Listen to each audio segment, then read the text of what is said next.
So we want to get started. We've been graced with the presence of the Boy State University ROTC program, and we start out traditionally by hosting the colors. Where's Ryan? He said he was going to hit some button with some music.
Traditionally say any event in Washington that starts with an invocation and ends with a benediction is a blessed occasion.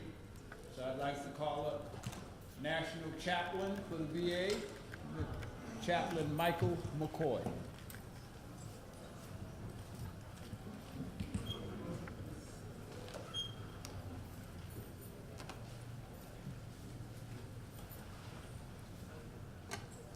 Let us pray.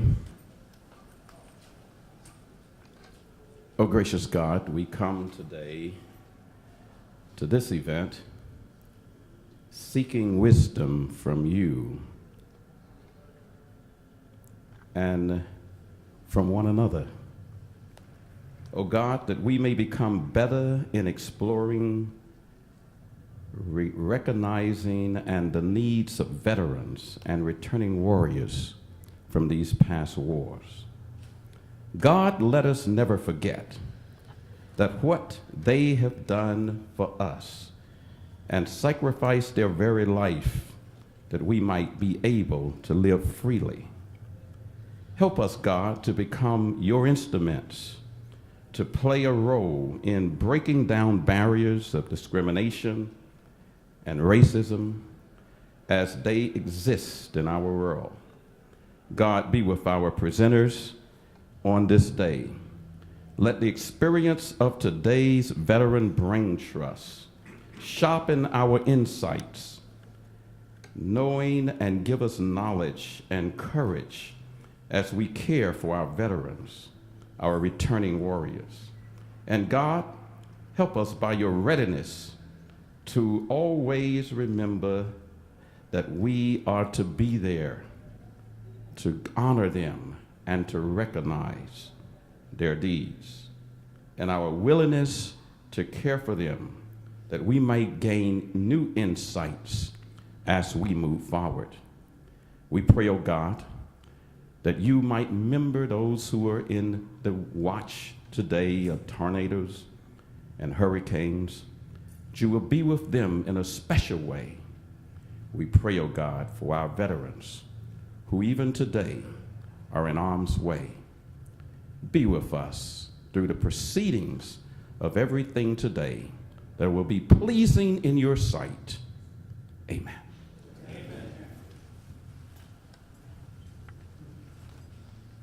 Now, to move quickly along, I'd like to introduce Congressman Sanford Bishop Jr., co-chair of the Veterans Braintrust.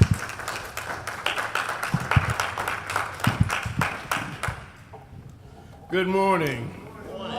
This is the day that the Lord has made. Let us rejoice and be glad in it.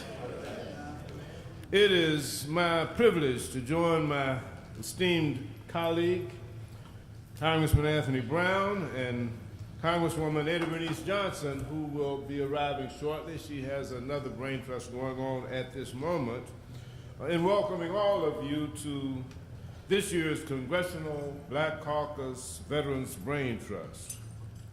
And I want to also welcome back our great friend, the co-founder of this Veterans Brain Trust, Congressman Charlie Rangel.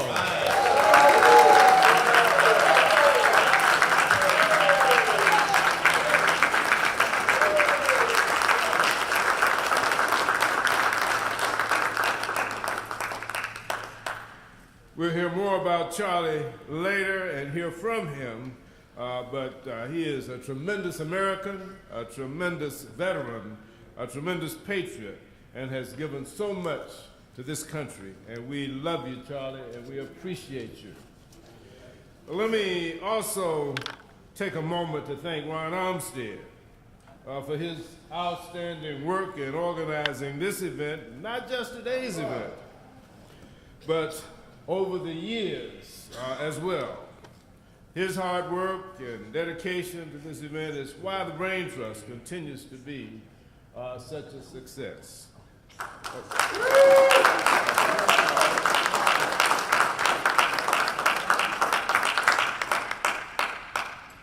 We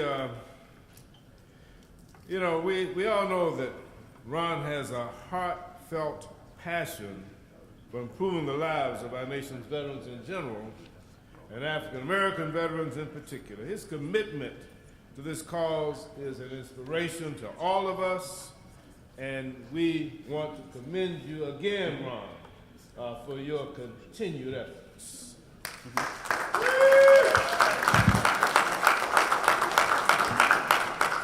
Now, the Veterans Brain Trust was first established in 1988 under the chairmanship of the Venerable Congressman Charles Rangel, one of the founding members of the Congressional Black Caucus and the first African American to chair the powerful House Ways and Means Committee. Today, it is an honor not only to continue the work that Charlie started in behalf of our veterans, but to celebrate the storied 30-year history of this Veterans Brain Trust. Since I was elected to Congress, it has always been a passion of mine to serve the veteran community as a member of the House Military Construction and Veterans Affairs Appropriations Subcommittee, a committee on which I still serve, and as co-chair of the Congressional Military Family Caucus, I continue to focus on issues that affect those currently serving and that have served in our armed forces, along with their families. Through my committee work, I've sought to ensure that the VA has the resources it needs to fulfill its responsibilities to all of our veterans. Since 2009, we've increased the total funding for VA substantially. But as you know, all too well, many challenges remain. I look forward to working with both of our keynote speakers today and to provide adequate funding and top quality care for our service members and their families. Minority veterans issues are similar to the issues of other veterans who have served, but some of these issues and challenges are deeper and present very more severe problems. In the next several years, people of color will represent over a third of the veteran population. The Veterans Administration estimates that the minority veterans will increase from 23% to more than 35% by 2040. And by 2043, women veterans will increase to 16.3%. The women veterans are the fastest growing demographics of our veterans population. So it's imperative that we continue to adapt treatment tailored specifically to this veteran population. Reports show that minority veterans may face a variety of unique health challenges, ranging from chronic disease disparities and high levels of PTSD to difficulty accessing care. The bottom line is that we must do more. Addressing these issues, one of my primary focuses as a member of Congress. It's vital that we take a proactive approach in addressing the issues that impact our minority veterans. This Braintrust has, over the years, fought to do just that. Over the past 30 years, we have, and the Veterans Braintrust has had many distinguished keynote speakers, and today is no different. In the past, we've had former President Bill Clinton, former Secretary of State and Chairman of the Joint Chiefs, Colin Powell, and many other notable speakers, and today, of course, is no different.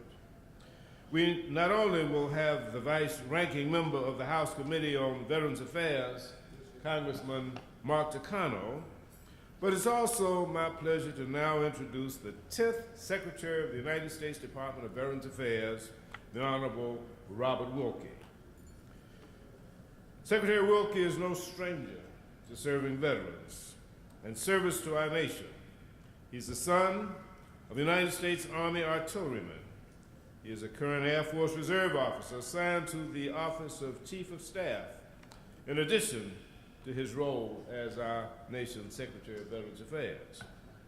During his previous position at the Department of Defense, he served as the Undersecretary of Defense for Personnel and Readiness.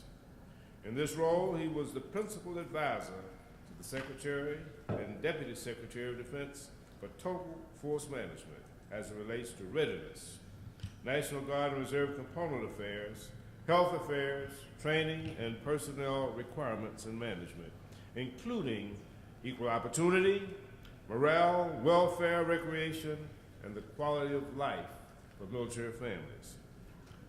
Secretary Wilkie has held many other key positions throughout both the legislative and executive branches in support of the nation, and he's shown exemplary commitment to our service members and our veterans. I look forward to working with him in the future and his continued service to our nation as Secretary of the Department of Veterans Affairs. To tell the story to all the veterans and service members in attendance, I thank you for your service and your devotion to our nation and for taking the time to be with us today. God bless you all, God bless our vets, and bless the United States of America. Now, ladies and gentlemen, let me present to you our Secretary of Veterans Affairs, Secretary Wilkie.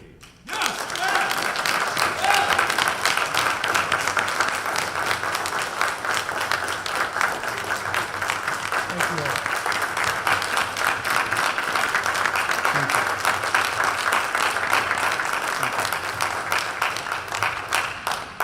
Thank you, Congressman Bishop. It's an honor.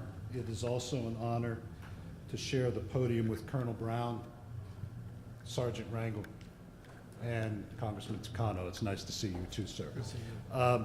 I'm going to digress here and get off of the script, which I think this lofty position allows me to do. You can probably tell from my accent that I am from the Deep South. And in the Deep South, we are very much about remembrance and homecoming. And in my view, the Black Caucus is about remembrance and homecoming too. And in the last month and a half, we've lost two mighty warriors. The first you heard the American people talk a lot about was John McCain, a great man who was worthy of everything that was said about him. But I'm going to tell you a little bit about somebody that you all know, whose contribution to the people of the United States and to the warriors of America was no less important. He grew up in a place where he played baseball with Frank Robinson and Kurt Flood in high school. He could have been them, but he decided to go into the United States Marine Corps and then devote the rest of his life to serving the cause of veterans and peace. And it was probably the most American of experiences because he was known for being an anti-war activist, but he was also known for promoting the lives of soldiers. I had the unique opportunity to give this man bad news. Now, I was a 30-something staffer for the Senate Majority Leader, and I walked in on his office, and he was 6'7" and looking down at me. And I had to tell him that the United States Senate had let him down. Now, that was not a very inviting prospect. But Congressman Rangel will know that what happened next was something that he experienced during his entire career with this gentleman. He reached out his hand. He said, "I thank you for the honor of conveying the Senate's message to me, and good luck to you." We miss a man of that stamp. The last thing I will say, we did share one other thing in common. We were both awarded the Defense Distinguished Public Service Medal, which is the highest civilian award of the department. He was much more deserving than I. So I want to say, on behalf of the Department of Veterans Affairs, I am honored to speak of Congressman Ronald Dellums.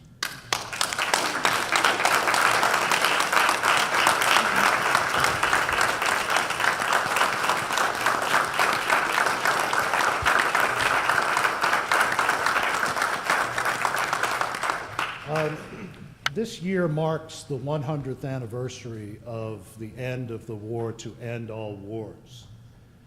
Unfortunately, it didn't end wars. But I have often said that there's no greatest generation.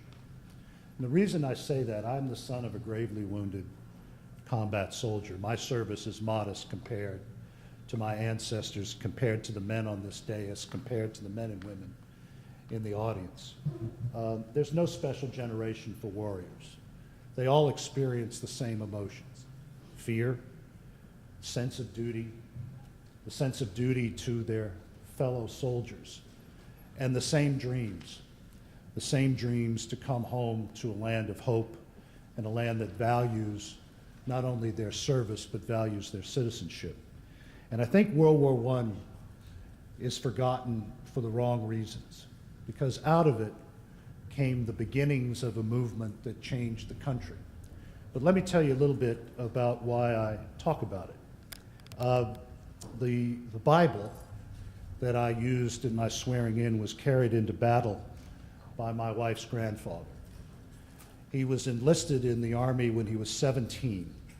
Now, he had never ventured beyond 3 or 4 counties in North and South Carolina, but by the time he was 18, he was marching up the Champs-Élysées into the bloody cauldron of the Meuse-Argonne, where in a matter of minutes, he saw thousands of young people die. In the back of that Bible was an inscription written in pencil that said, "Please return to my mother. These words mean a great deal to me."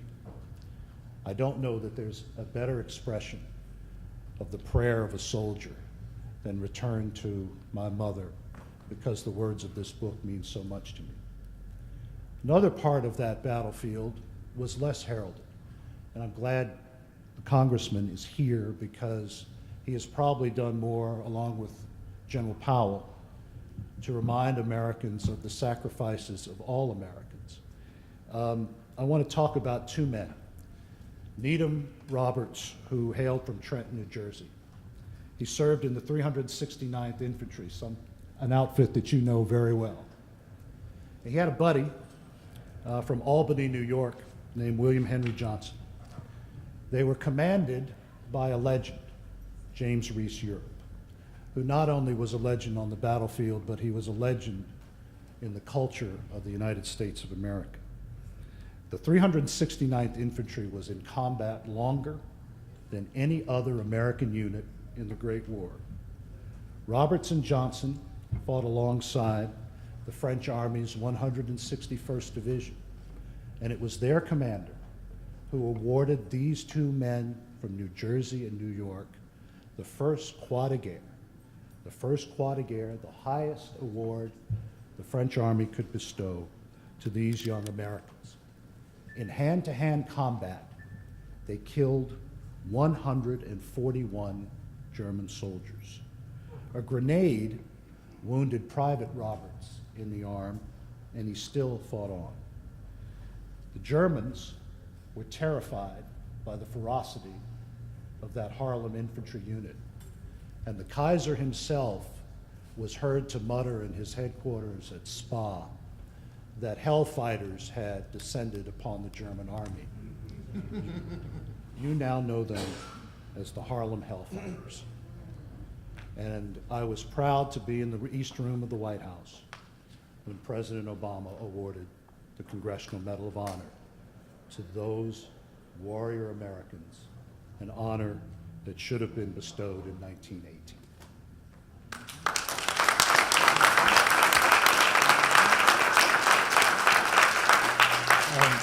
Americans must also know the story of people like Charlie Rangel, and I'm going to embarrass him. I had the pleasure of knowing him when I served in the office of the Senate Majority Leader, and he was kind enough to my father to say that my father was a great warrior. The congressman at the time knew from the Senate Majority Leader that my father had been gravely wounded in Vietnam. He was a big man. He went to Vietnam the second time, 6'2", 240, and he came back to us after a year in an Army hospital weighing 115 pounds.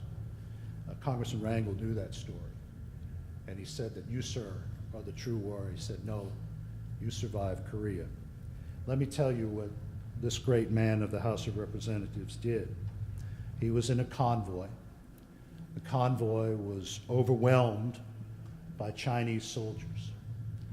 He led 40 soldiers to safety, suffering terrible wounds, and made sure that they were out of harm's way.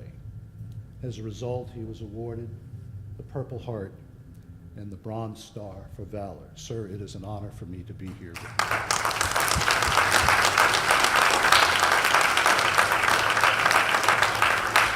So I tell these stories for a reason, because Roberts and Johnson and my ancestors, Charlie Rangel, we at the Department of Veterans Affairs are charged with not only taking care of those who still live with us, but we are charged with taking care of the descendants of those who have sacrificed so much for this nation and the promise of this nation.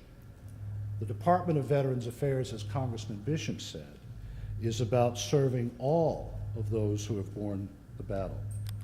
So let me just go from the sublime to the everyday and tell you about a lot of the changes that are occurring in our department that I believe will take us on the path to making the Department of Veterans Affairs a 21st century health administration. One of my top priorities is to finally create an electronic health record system where people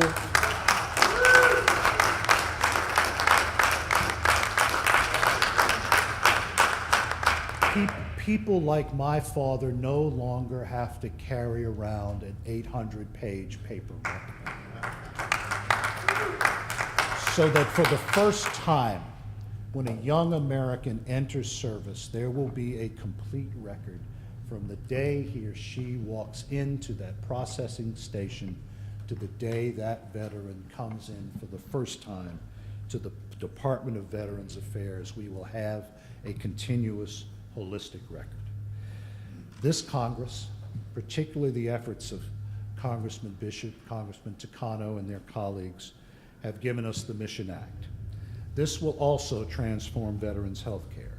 It gives veterans more choice, but more importantly, finally, it recognizes the services of those families, the families of soldiers of World War II, Korea, and Vietnam, who take care of their warriors by finally getting them the assistance that they need.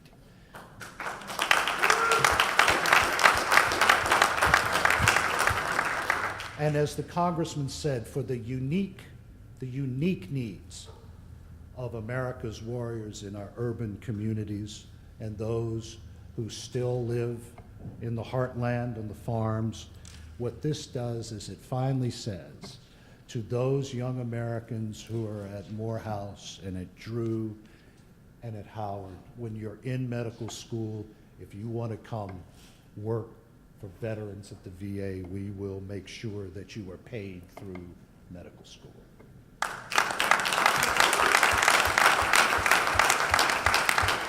So to succeed in all of this, we have to transform the way we do business practices, to get beyond the structure that would have been really available to General Bradley, Omar Bradley, when he sat in the chair that I now occupy.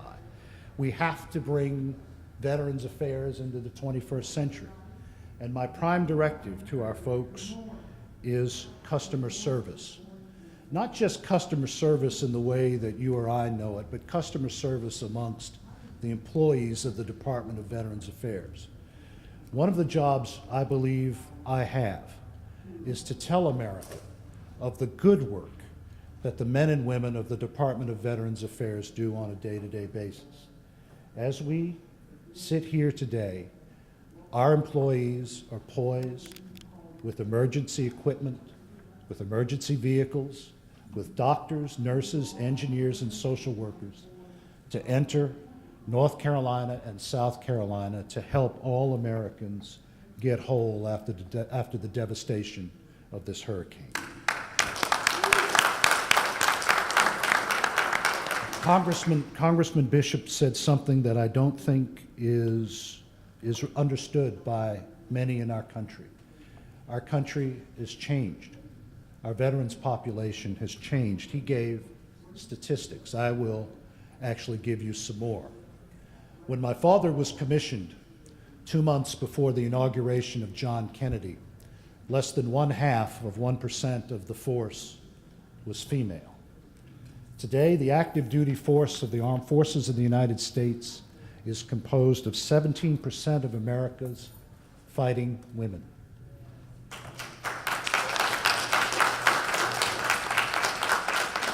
For the Department of Veterans Affairs, that means that our current population is 10%. This is not my granddaddy's VA anymore. When we look at the landscape, there are 4 things that we must provide. New women's health services, primary caregivers, internists, and mental health providers. I'm going to go, Congressman Bishop, 1 point better. He mentioned the statistics about the makeup of the armed forces and the veterans population by the year 2040. I think he said 35. It will be 38. And that means we have to change. We have to keep working with our most vulnerable veterans populations. It was this caucus, under the leadership of Congressman Dellums and Congressman Rangel and Mickey Leland back in the 1980s, who first raised the alarm on veterans' homelessness. Nobody was talking about that. The Pentagon wasn't talking about that. At that stage, it was the Veterans Administration. They weren't talking about that. So you led the way. The sad thing is that for the warriors of my father's generation, the greatest number of homeless veterans, the greatest number of veterans who are suffering from opioid abuse, and the greatest percentage of veterans who are being afflicted by the scourge of suicide comes from those who suffered in the rice paddies of Vietnam and were not welcome when they came home. This caucus raised the alarm in the 1980s, and we are doing everything we can to make sure that every asset that we have, new funding in the form of hundreds of millions of dollars, new VA workers, new homeless centers, cooperation with our cities and our states. For Congressman Bishop's purpose, I was in Atlanta meeting with the Atlanta leadership, and forging a new relationship between VA and the great city of Atlanta so they can help us identify those warriors who are down in their luck and on the street. So what does that mean? It means that our veterans have earned everything that we can give them. I will leave you with one story that I am very fond of, and it comes from Dwight Eisenhower himself. President Eisenhower made a pledge when he was running for president in 1952. He said, "I will go to Korea." And a couple of months before he was inaugurated, he did. And he told the soldiers there that I will bring you home. And he did that, although the descendants of those warriors are still on edge and on guard on the demilitarized zone. But when Eisenhower got back here, he discovered that he was the beneficiary of a presidential yacht. It was called the Williamsburg. And Eisenhower, being a man of very modest taste, said, "No, that is an extravagance unworthy of a democracy at war," and he ordered it to be scrapped. But there was one person whose orders Eisenhower could not countermand, Mamie. And she said, "No, keep it. But the only time you take that ship out is when you have American soldiers on it." So about 5 months after he was inaugurated, the president pulled up to the Washington Navy Yard, and on board the yacht were 40 soldiers of Korea. Many were horribly disfigured. Some were missing limbs. And of course, you all know the Washington Kabuki dance. As soon as the president arrived, the Secret Service ran out to separate the president from his troops. And as only a 5-star general of the Army could do, all you heard from the back was, "Halt. Get behind me. I know these men." And Eisenhower walked up and he asked to address those warriors at attention. And those who could stand did. And he said, "Gentlemen, I have one charge for you. You never put away your uniform. You exist to remind your fellow citizens that the cost of freedom is never free. You exist to remind your fellow Americans why they sleep soundly at night." I can think of no better testament to the mission of the Department of Veterans Affairs. I can think of no better testament to the work of the Black Caucus's Braintrust, to the work of people like Ron Dellums, to the work of Charlie Rangel and Mickey Leland, than to say we exist to remind Americans why they sleep soundly at night.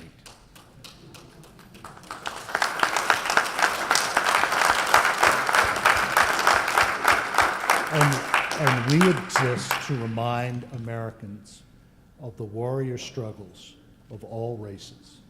And as Congressman Rangel did in his work with General Powell, to bring to the attention of the American people the glories of the Buffalo Soldiers, we should exist to bring to the American people the true stories of people like Roberts and Johnson and James Reese Europe and Charlie Rangel and people like my father.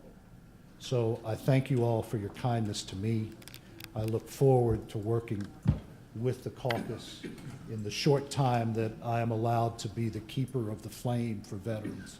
God bless you for everything you do, and thank you very much.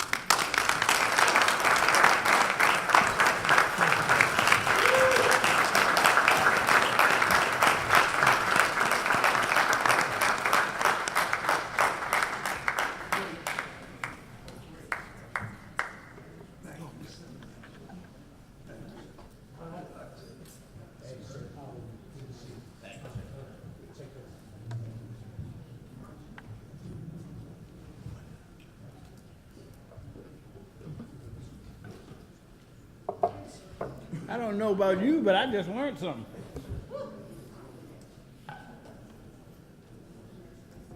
All right?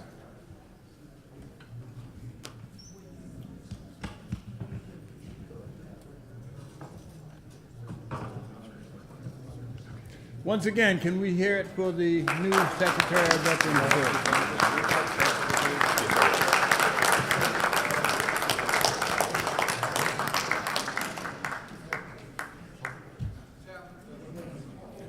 right, I see we got a photo op here.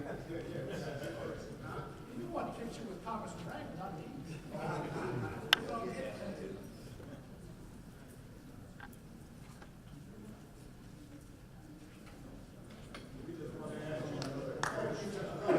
All right.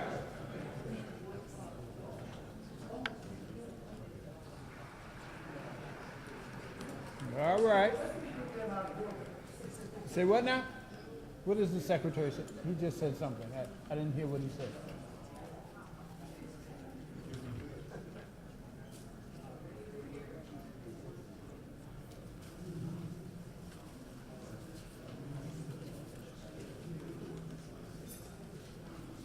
Now, we'll have to invite him back to get the autographs and stuff.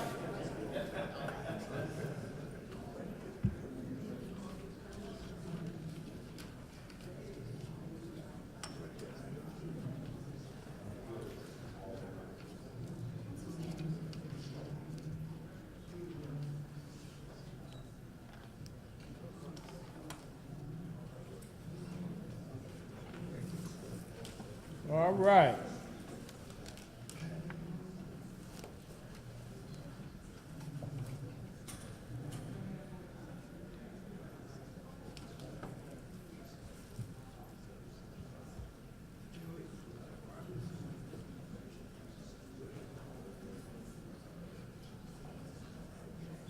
All right, as the secretary leaves the room, I want to invite up the Honorable Anthony Brown to introduce our next keynote speaker.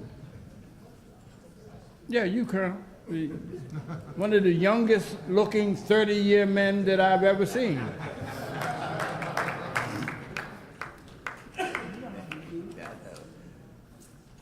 That's why I got the beard these days, make it more accurately reflect my age. No, no, Plus, just give me want some to of what, look like you. no, listen, just give me some of what you drink. And that's Hey, look, it's great to be here today with each and every one of you. I always enjoy the opportunity to come and spend time with veterans, with the men and women who put on the uniform, served our nation. And what excites me so much about veterans is even when we take the uniform off, and Secretary Wilkie sort of alluded to this, that we are a constant reminder of that sacrifice, that service, but also when we take off the uniform, we continue to serve our country in communities around the country. And whether we're doing it through the veteran service organizations, whether we're doing it through the various civic organizations or church groups, one of the things that I just so much appreciate about veterans is we never stop serving our fellow citizens. So my applaud is for you, for who you are and what you do. In fact, the Secretary also sort of quoted about people sleeping peacefully at night. And actually the quote comes from George Orwell, of all peoples, the author of, you may remember Animal Farm in 1984. But he said, people sleep peacefully in their beds at night only because rough men, and I'll add women, because rough men and women stand ready to do violence on their behalf. There is no man or woman who I know that raised their right hand to receive a commission or enlistment that woke up wanting to do violence, but woke up every day ready to do that violence, if called to do so, in defense of our nation, on behalf of freedom and liberty at home and abroad, because we, the veterans, are the sentinels of liberty and democracy. And it's not easy work. It's not easy work. It's not easy work what we do. I spent 30 years on active and reserve duty. Spent 5 years on active duty in Germany during the Cold War. We won that war. I was in Germany from 1985 to 1984, 3rd Infantry Division, 4th Combat Aviation Brigade. My tour ended in August of 1989. I came home, and I think the then Soviet Union heard that I might be being sent back to Europe. So they said, and they took down the Berlin Wall. We won. I didn't have to go back.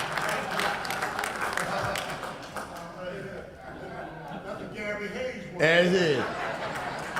And then I spent 20 years in the reserves.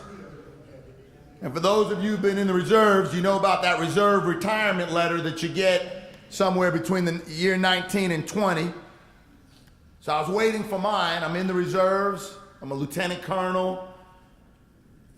Letter comes from the Department of the Army. I said, here it is. Got my 20-year letter. Sat down at the kitchen table. Opened up the letter. Yeah, it was from the Department of the Army, but it wasn't the letter that I was expecting. It was a set of orders that sent me to Iraq. I was in the Maryland General Assembly at the time, and I had colleagues who said, certainly you must know somebody to be able to get out of that deployment. And perhaps I did. But I also knew that this country had been good to my family. I'm a first-generation American. Father came to this country out of poverty in Kingston, Jamaica, then raised his family after going to medical school. My mother came to this country from Switzerland looking for a better way of life for herself and her family. They found it in this great country. This country had been great to my family, and the Army had been good to me. And like so many of you, when you raised your right hand, not knowing where you might be sent, you knew that if it wasn't me, it would be somebody else's son or daughter, or somebody else's niece or nephew or neighbor. And that's the responsibility that we assume as the men and women who have put on the uniform in defense of this country. And we're not alone. I know I certainly am not. I stand on the shoulders of great Americans, a long line, a history of proud Americans who served this country. I think of Crispus Attucks, the first person African-American killed in the American Revolutionary War. He, in fact, was the first Buffalo Soldier. I think about the 54th Massachusetts Infantry Regiment, the colored regiment from Massachusetts that fought in the Civil War so gallantly, portrayed in the movie Glory. Think about the 10th Cavalry Regiment. Now, those were the original Buffalo Soldiers. They fought in what we call the American Indian War. I think about, and it was referenced before, the 369th Infantry Regiment, the Harlem Hellfighters from World War I. And in World War II, the Tuskegee Airmen and the Montford Point Marines, right, distinguished themselves. None of them woke up saying, I want to do violence, but I'm ready to do violence if necessary. I think about Charlie Rangel, Korean War, a mentor, a leader, someone that, as a new member of Congress, I want to exemplify in my public service in Congress. I only hope that I served half as admirably as you did in uniform, and I thank you, sir, for your service. I think about another Buffalo Soldier, General, Chairman, then Secretary of State Colin Powell. I think about Vincent Brooks, who today commands United States Forces Korea, and in 1980 stood out front just outside Highland Falls, New York, in a little place called West Point, the United States Military Academy, as the first African-American first captain at the military academy. Those are the Buffalo Soldiers that make us proud. And those are the men and women that have come before us, have set an example. But I can tell you right now, the soldiers who I'm most proud of. When I say soldiers, you got to bear with me because I'm Army. But I'm talking about Marines. I'm talking about Marines and Airmen and sailors and Merchant Marines and Coast Guardsmen. Okay? And those who I'm most proud of the ones who I see right here. So give yourselves a round of applause. And to the family members, your service to our country is invaluable. Because the men and women that put on the uniform and go down range, more often than not, we know what we're getting into. But all too often, you at home just wonder what's going on. And you wait for your loved ones to come home. And some do, and unfortunately, some don't. But the veterans that we have to honor, respect, and cherish, and return that debt of gratitude that we'll never fully be able to repay, aren't just the men and women who were deployed in harm's way and fought the good fight, but every single man and woman that ever put on that uniform deserves a tremendous gratitude, because military life is a tough life. It's a tough life, whether you served in Iraq, Korea, Vietnam, or you spent your entire career at Fort Leavenworth, and I'm not talking about behind bars. It's a tough life. How many jobs require you to move your family no less than 6 times in a 20-year career? And sometimes it's on the eve of when your daughter is about to go to her senior prom in high school. That's tough life. How many jobs require you to be ready to go at a moment's notice, and on that day when you're going to take your wife to the doctor's appointment to find out if you're going to have a boy or girl, that 9 o'clock appointment, you got to call at 3 o'clock for a layered advance because you guys are going on a training mission that you hadn't planned on. How many jobs do you show up on day one and have somebody breathing down your neck like a drill sergeant, trying to break you down only to build you up? It's a tough life. It really is. And that's why the work that we do to support our veterans are so much. Because no matter how successful you have been in uniform, it takes its toll. That's why we see high rates of homelessness among veterans. That's why we see the health challenges that we need to address among veterans.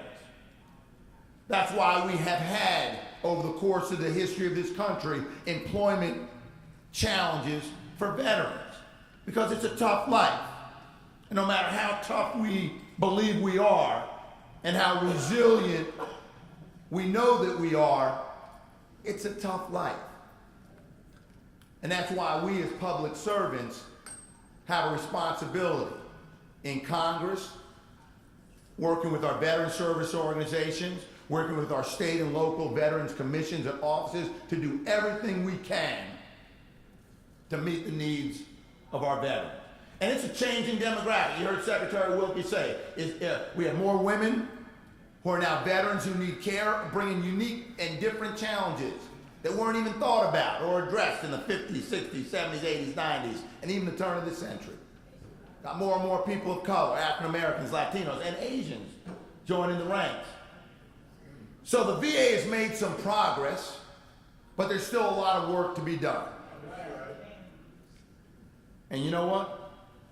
I'm not going to spell out that work in the 3 pages I got here, because you got panels that you're going to hear from today that are going to outline that work. But I will conclude by saying this. I took my uniform off in 2014. Not by choice, but I hit 30 years. See, it's got to come off.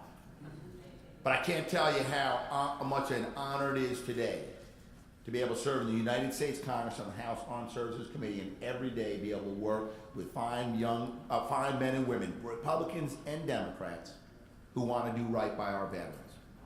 And I can't think of, and I want to thank Sanford Bishop, who's chairing the MilCon and the VA subcommittee and the work that he's doing. Can't find a stronger advocate.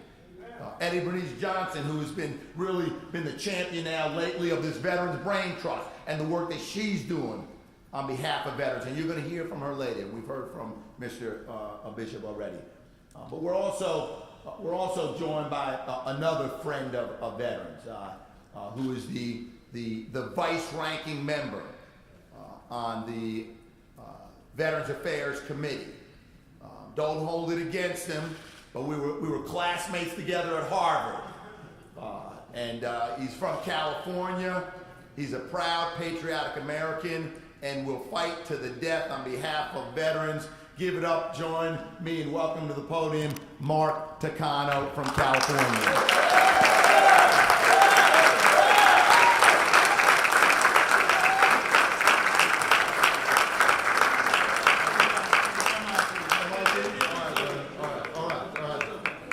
Well, thank you, Congressman Anthony Brown. You know, you remember back in the 80s and the 70s when we had a doctrine, a defense known as MAD?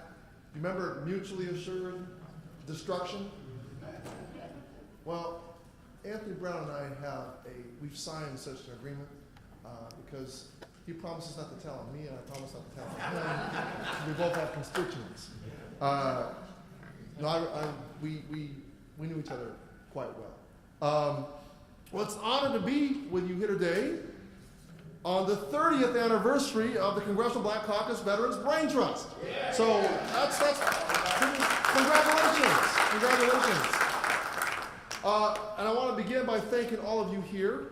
To the veterans in the audience, thank you for your service. To those of you who served in the Vietnam War, I always say this 3 times. Welcome back, welcome home, welcome home, welcome home.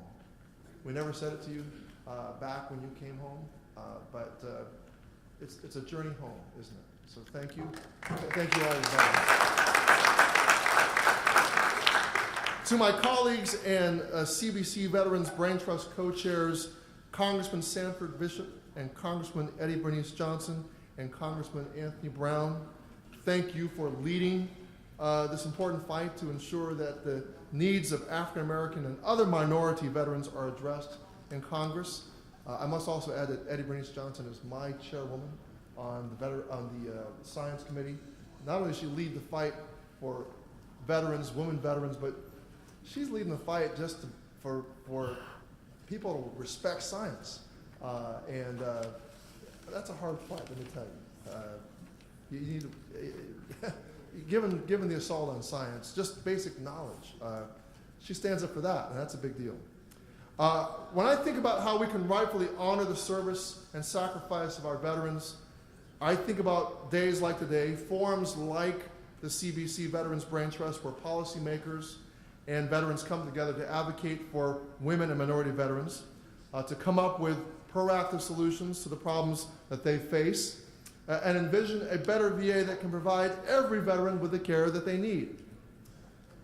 And as my colleague Anthony Brown so eloquently recounted, Black Americans have fought in every single American war since the founding of our country. That's right. Yeah. And for most of our history, these brave soldiers were willing to lay down their lives for a country that spread ideals of freedom abroad when they themselves were not truly free at home.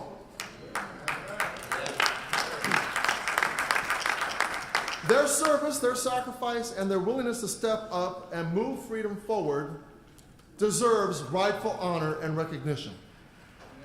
Now, I represent the city of Riverside, California, and I'm lucky to have the University of California, Riverside in my district.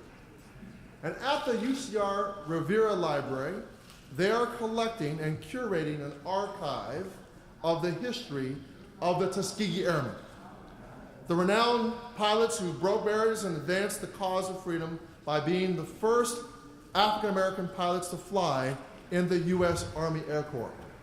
Now, as you may know, the Tuskegee Airmen made important strides in the fight for equal treatment under the law during World War II. And during the dark era of racial segregation, civil rights groups lobbied then President Franklin D. Roosevelt to open the door for African Americans to serve in the U.S. Army Air Corps. Their efforts were a success, and African American pilots began their training at the Tuskegee Army Airfield in Alabama. Now, not only did these pilots make a difference as they defended the ideals of democracy and freedom abroad, they made a difference at home, challenging inequality and bringing America one step closer to integration. Now, the Tuskegee Airmen, their passion for change, their belief in freedom, and their determination to fight through adversity are the embodiment of Black excellence. Now, I enjoy telling their story because of their resolve to move the ideals of freedom forward, and because their story actually echoes the experience of members of my own family. You see, while the Tuskegee Airmen were fighting for their right to be pilots in the Army Air Corps, Japanese Americans were also fighting for their right to serve. Following the attack on Pearl Harbor, Japanese American men of draft age were excluded from military service. They were considered enemy aliens, unfit to serve, unfit to fight for their own country. And even during those difficult times, a highly motivated group of Japanese Americans, eager to prove their allegiance, eager to prove their patriotism, petitioned the U.S. government for their right to serve. Now, President Roosevelt ultimately relented, allowing these men to form the 442nd Regimental Combat Team, and I see some nodding heads in the audience. I have to say that I have is the American Legion in the house?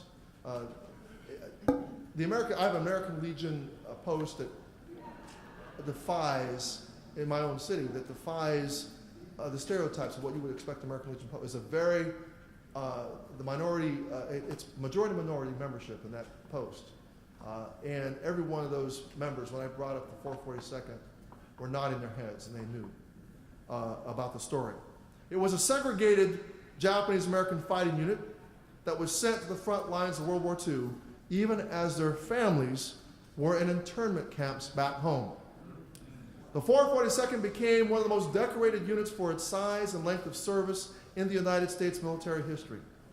It was known as the Purple Heart Battalion, amassing 21 Medals of Honor and more than 9,000 Purple Hearts.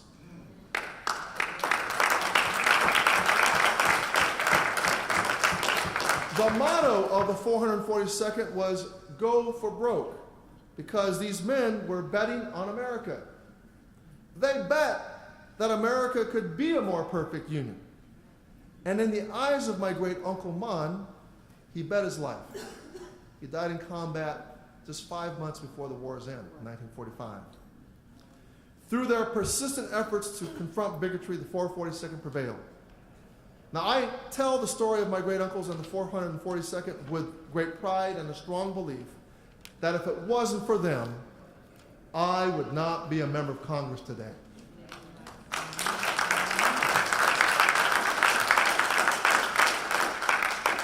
Now, the story of the Tuskegee Airmen and the stories of so many other historically segregated fighting units, such as the 442nd, must be preserved and told for future generations.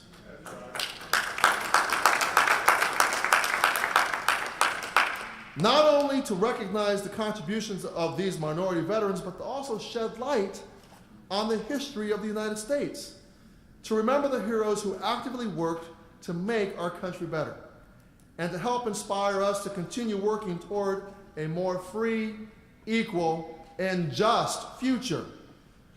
But honoring our veterans also means honoring their service by ensuring that they have the access to the benefits and quality care that they deserve. Today, I want to share a vision for what the Committee on Veterans Affairs can accomplish in the 116th Congress while working alongside all of you. For the past 30 years, the CBC Veterans Braintrust has focused on being forward-thinking, on addressing the pressing issues African Americans and women veterans are facing in our country, working to solve those problems and envisioning a VA that can do a better job at providing the services that veterans need. Now, you are absolutely right in wanting to develop a plan for the future of the VA. Members of Congress should be envisioning what the VA can be for veterans 10 years from now, what it can be for veterans 20 years from now, especially since veteran demographics are changing year after year. According to the VA's 2014 Minority Veterans Report, minority veterans make up approximately 22% of the total veteran population right now. As the veteran population becomes increasingly diverse, it is crucial to ensure that VA services can meet their needs. A forward-thinking approach for the VA would lay out a plan for high-priority issues that must be addressed in the next decade, with a new focus on management, quality and delivery of care, proper staffing, and cost efficiency. The VA can thrive in the present and flourish in the future. It should be a priority for the Committee on Veterans Affairs to protect the integrity of America's commitments to minority service members. Congress can help our country give rightful honor to every man and woman who has served by recognizing the mark they left on our history and by creating a future where every veteran can succeed. As of 2014, women made up approximately 8% of the veteran population, and that number is increasingly growing. Women and the experiences they bring with them should always be a part of the conversation when deciding how the VA can effectively support and meet the needs of women who have served. We must make it a priority to have a seat at the decision-making table for women, and including at the head of the table, Madam Chairwoman.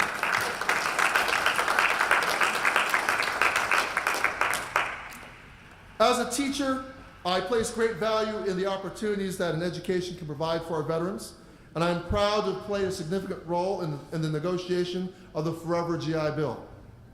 I fought hard to ensure that the bill included provisions to protect student veterans who were deceived by predatory for-profit institutions like ITT Tech and Corinthian colleges, who targeted them, stole their GI benefits, and buried them under insurmountable debt. I am proud to say that I added provisions to this bill that allows veterans to get their money back.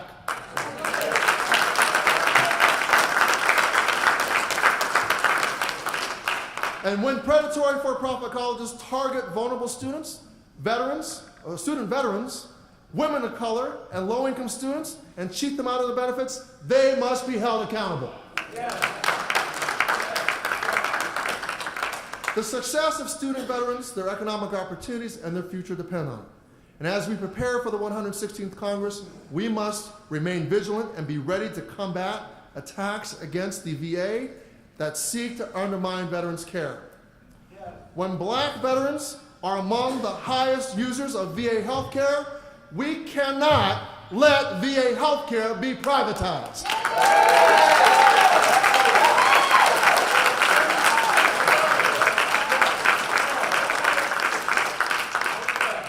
Instead, we must work to improve access to care and fill the more than 40,000 employee vacancies across VA healthcare administration that prevent veterans from getting the health care they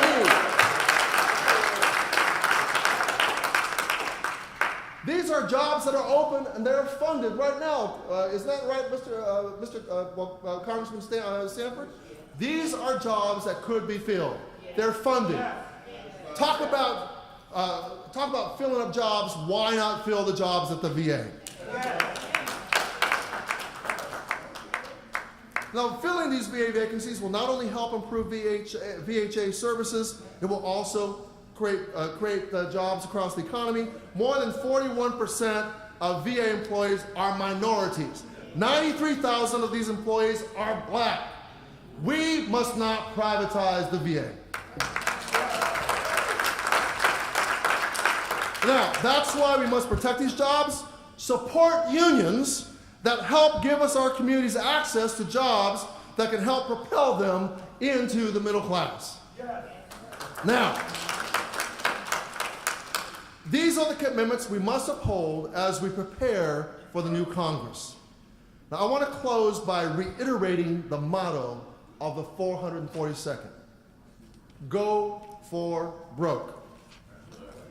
The spirit of my great uncles who served during World War II, of my Uncle Mon, who gave his life fighting for the ideals of freedom, and the belief that America could be better. This is what motivates me to put it all on the table to ensure that our veterans are adequately served. When ensuring that those who sacrificed are rightfully honored, let's go for broke. Let's use our voices and our experiences to be good representatives of the people who elected us. And I neglected to recognize a good friend, somebody who the President of Korea acknowledged before her speech before the joint session of Congress. The first thing she said is, "Thank you, Congressman Rangel." So I want to not be remiss in that.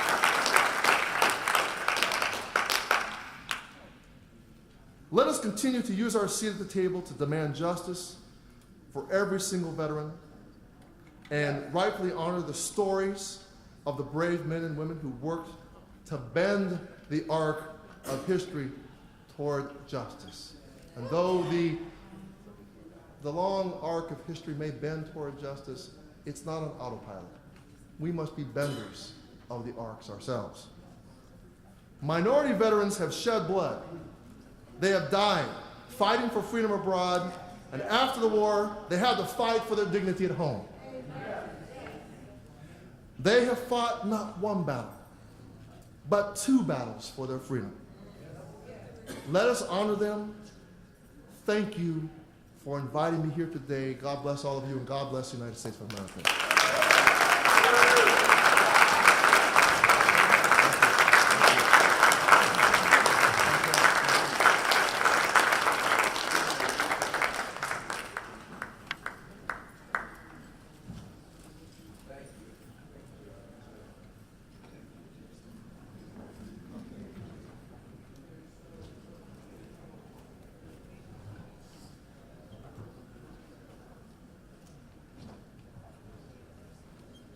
I don't know about you, but I'm inspired.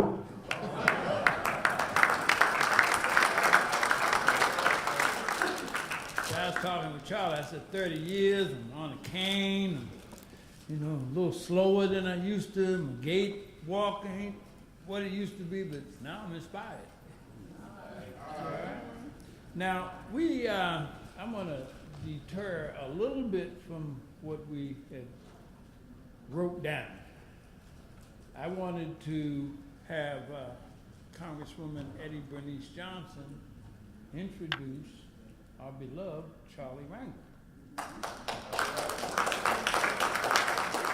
And we have, as they say in the hood, a little something, something for Charlie after 30 years of being with him. All right? Now, without further ado, I'd like to introduce Congresswoman Eddie Bernice Johnson, the first VA nurse in the history of the country to be elected to Congress.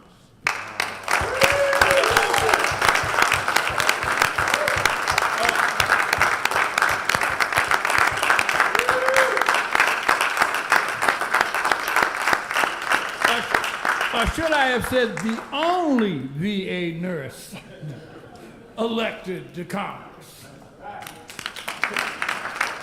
I know you're doing the other Braintrust. Thank you very much, Mr. Umstead. And let me greet this outstanding panel and thank them for being willing and enthusiastically carrying on this Braintrust. Whether it's Mr. Bishop or Mr. Brown, I am truly grateful. And I want to say congratulations for the 30th annual Veterans Brain Trust. And I have about 500 students over there in the Science and Tech Brain Trust, but I always have to stop by veterans. And I have said here before, I'm a granddaughter, daughter, wife, brother, and niece of veterans. We only lost one during World War II, and that was an uncle. And my career prior to coming to Congress was that of being a nurse at the VA hospital in Dallas, Texas. I feel like I still work there because it requires a lot of my time now. And the secretary, I just met the new secretary, and he said at the door, "I know you by reputation." And he doesn't know exactly how much more he's going to get to know me. But we do have a monthly conference with that level of government with my district office because we have the second largest VA hospital in the nation in my district, and we have the first largest complaints. So I don't intend to ever leave there until all those complaints are settled. Even though I'm in Congress, I go there often. I'm interested. I will never lose that interest because I'm only standing here because of persons who gave their lives and the veterans who survived and came back. And so I want to always appreciate the fact that the willingness of men and women to go anywhere in the world and defend this country. I was always suspicious, though, when they stopped the draft, of whether or not that commitment would remain. Because we owe it to our veterans to make sure that we keep our promise. And I'm hoping, frankly, that the interest will grow. Let me acknowledge that former Representative DeGardia, who has been a loyal, long-time interested worker in the interest of veterans, and has certainly helped me in my quest to get a gold medal for Dora Miller. If you've heard me speak before, you know that Dora Miller came from the same neighborhood that I did, and as a little girl, my father and I walked the neighborhood when he came home that time after Pearl Harbor to collect money to get him a gift. And of course he went back, and I never saw him again alive. And out of all the time that I've been here, and I look at this cover and I see Mickey Leland that was like a brother, and he still is my brother. We started our political careers together in the Texas House of Representatives back in 1972. And he actually gave his life in service on a mission trying to make sure that the underserved get services. But no one has inspired me like the man I was sitting at the table with, whom I met before I became a member of Congress, because he and my husband, who was a veteran of the Korean War as well, were fraternity brothers. And I just thought he was my rock star. And I didn't realize how much that would come true when I became a colleague of his. I cannot tell you how excited I am to see that Charlie has come back for this anniversary. I cannot tell you how much of a role model, how proud I have been of his achievements, how proud I've been of his courage, and how proud I have been to call myself a friend.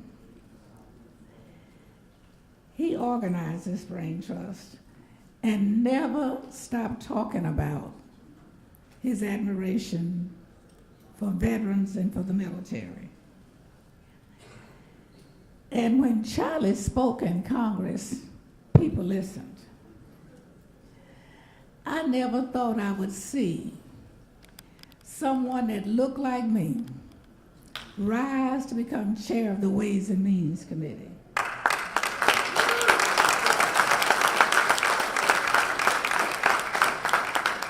That was one of the happiest occasions of my life. And did he show us proud? I am so pleased to acknowledge how excited I am that I will just see him today. And you know, I got to know his wife and his family. He's a strong family man. When I hear him speak of his family, his face lights up. I can tell you, Charlie, that we've never been the same since you retired. Your name is called very, very often.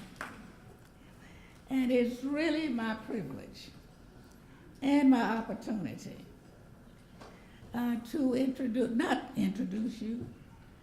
to present you. First elected in 1970. And you know, he was a founding member of the Congressional Black Caucus. he was elected to Congress before I got elected to public office. And you know, I'm old, and I said, it's been so long since I was first elected in 1972, but he was in Congress at that time. Now, you know he was a role model of mine because it was a dream that didn't come true for too many. And so not only was he a member of Congress, he was an active member of Congress. He is my personal hero. He is a hero to this nation, and certainly a hero and standard bearer for this audience. So I want to present to you my dear friend and my personal hero, Charlie Rangel.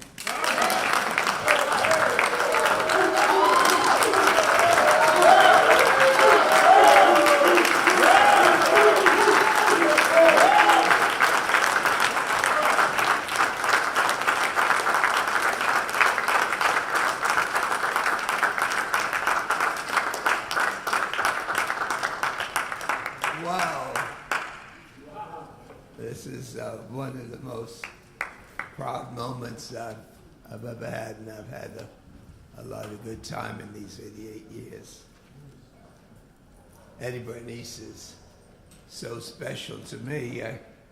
I've never said it, but a lot of members have their seats in the Congress that no one's assigned a seat, but they just find a seat and think it's theirs. And Eddie was one of those people. Well, I didn't have a seat, but she can confirm that whenever I got to the floor, I found out where she was sitting, and I sit next to her. Because she's always been an exciting, contributing member, and I could share with her a lot of the things that we go through, but we can't talk about. I wish I had time to tell you really how excited I am. But I just want to thank Ron. He has taken this organization as a part of his reason for being, a part of his life. And even though we've had Miss Brown, who's no longer with us, and of course, we've been able to hold on and do so many things. Ron has always kept us together, and Sanford Bishop knows that we still depend on him to be doing this.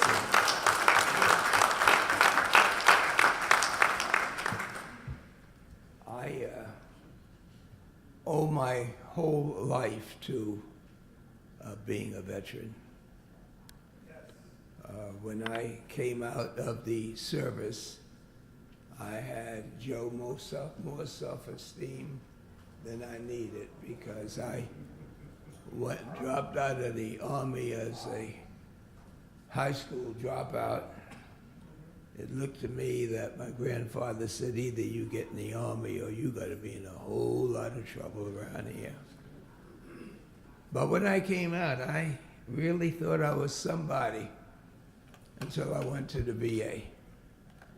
And these folks had thought that World War II was the war that ended all war. There was nobody in there that looked like me.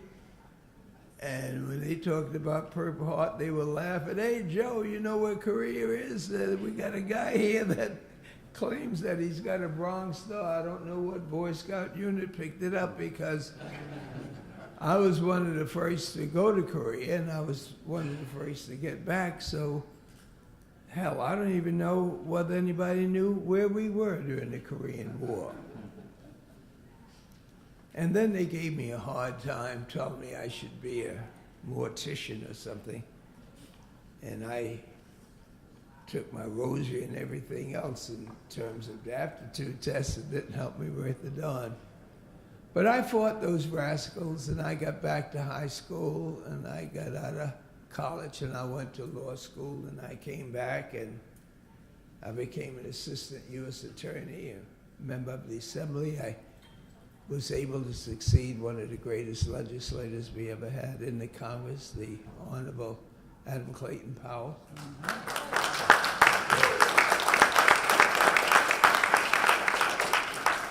And all of my idols who were in Congress then, there were only 9 in the Congress.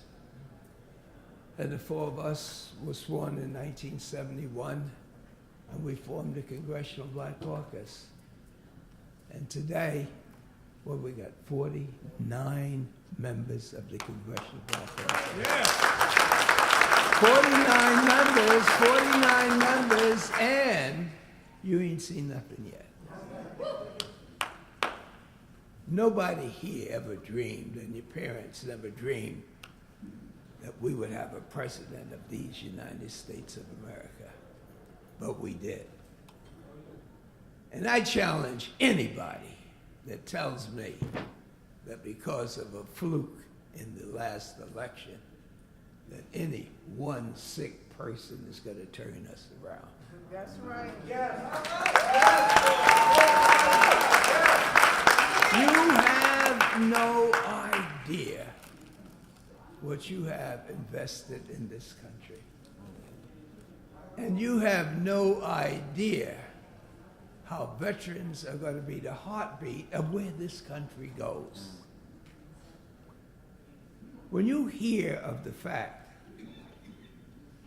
that we had a Christmas addict, that we fought in every war, that have been in Korea, that we've been out there, we've always had 2 wars to fight. We had to fight the enemy of the United States of America and the Ku Klux Klan people who didn't wear robes all the time. You can say what you want about Trump, but Trump allowed them to take off those robes, and we see them now each and every day, and we know they're still here.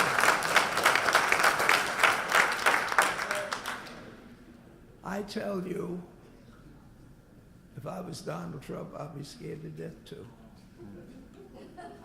Donald Trump thinks everybody should look like him, God forbid.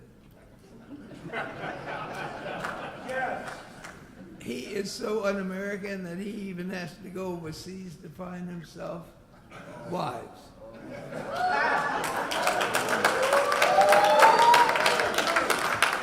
He will tell you that there should be a hell of a lot more people looking like Norwegians, which he can't even pronounce the word, than coming from countries of color.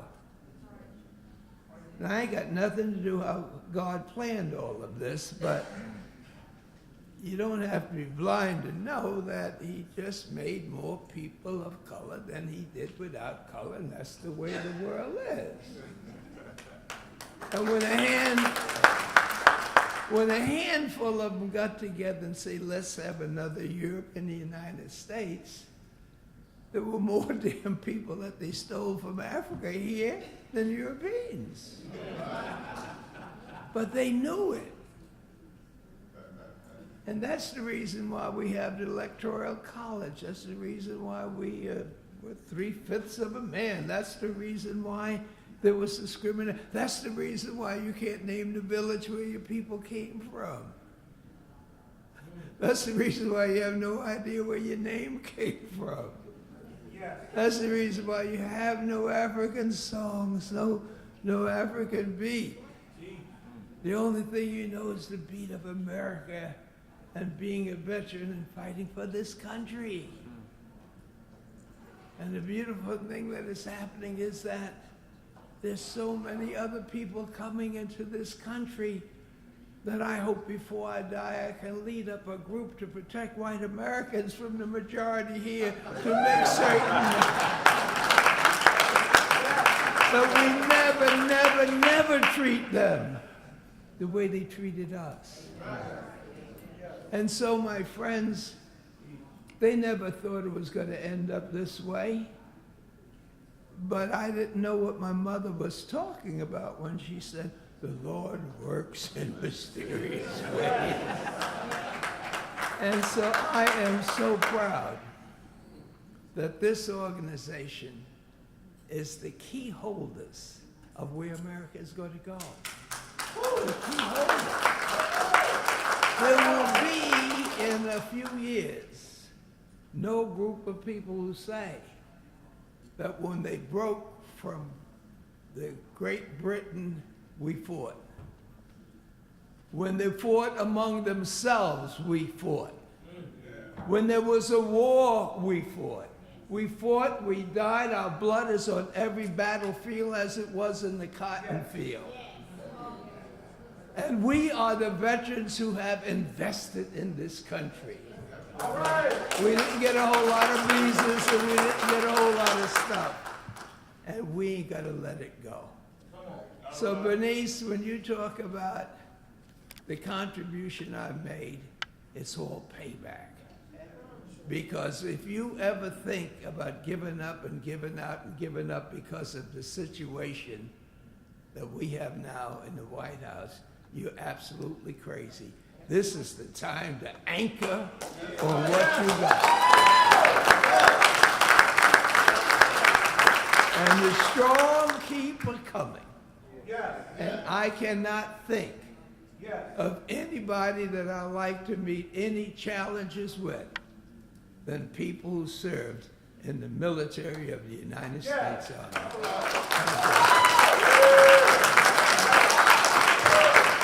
And let me see. Is Emil Milne here? Emil, Ron was the person that organized, and of course we had Eddie Bernice and Sanford that kept us together, but getting me out of Harlem and down here was Emil Milne. Where's Emil? Stand up, Emil. Thanks for what you've done.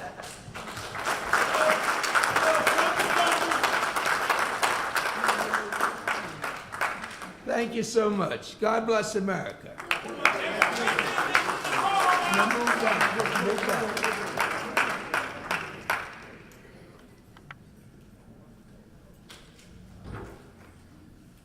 Okay, thank all of you veterans. Chief Methuselah Bradley has done something, and Okay. so this is a little pinning ceremony as well. We've created a lapel pin for the veterans. You know, when I first became a member of Congress and I met a couple of generals, as a member of Congress, when I got up, they would get up, and I sit down, the general would sit down, and I had to tell them, I said, unless the boys in the barracks do it, they said, it don't make no sense, thank you. Chief Methuselah Bradley. Chief? Okay, thank you so much. All right. Hi. Thank you. Good to see you, lucky man.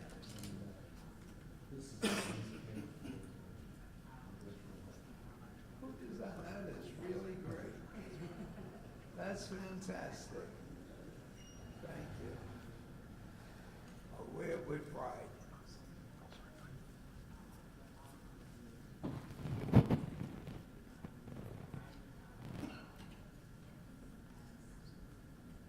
What an honor.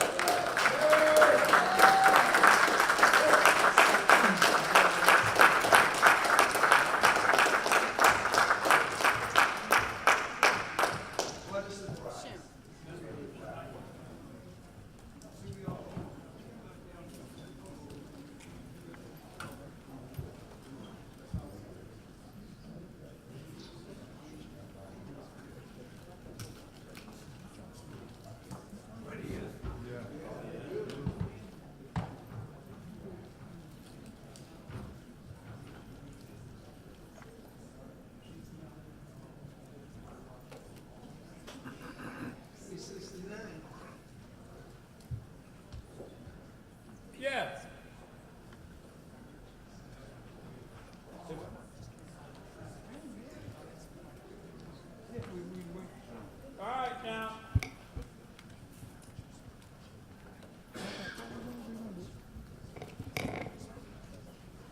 Can we invite up our first panelist, Dr. Lawson? Come on up, please. And did I hear somebody from eBay? Yes, sir. All right. Dr. Lawson, please take a chair. Oh, okay. Take your time. Now, USDA is Brother Boyd here? Okay, Bill, Boyd, come on now.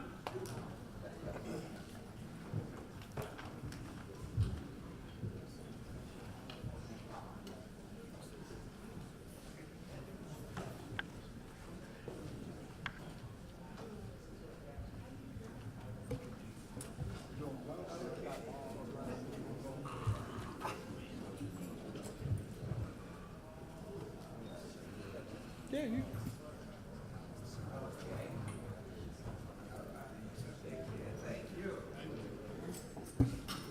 As usual.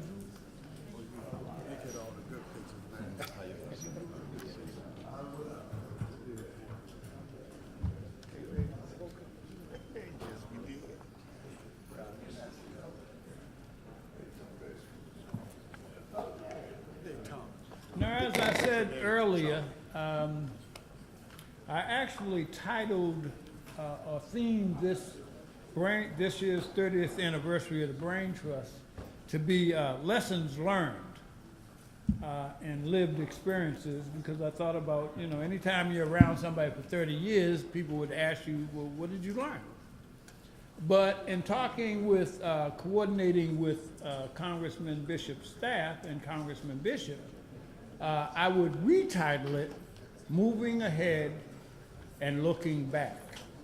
All right, so this first panel discussion actually deals with kind of moving ahead, programs and opportunities for veterans in the now and in the future. All right, so without further ado, I'm going to just ask everybody to give 2 minutes to introduce yourselves as we go down, and then we'll come back and you can give your full panel presentation. All right, come on now. All right, good morning, family. How's everybody doing?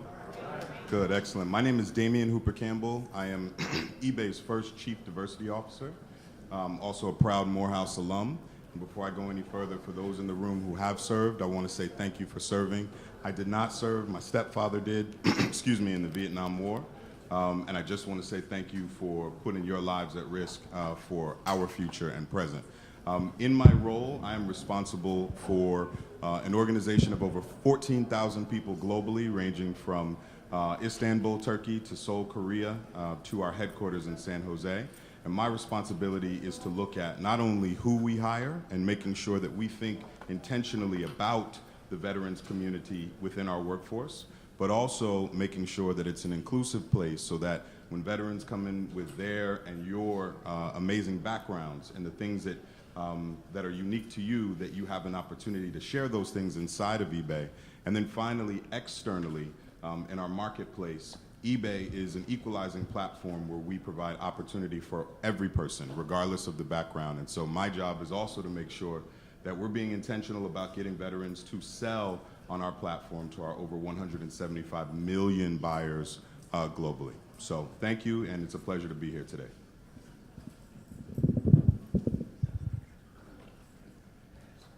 I'm William Lawson. Dr. William Lawson. Okay, and I'm also adjunct professor, University of Maryland,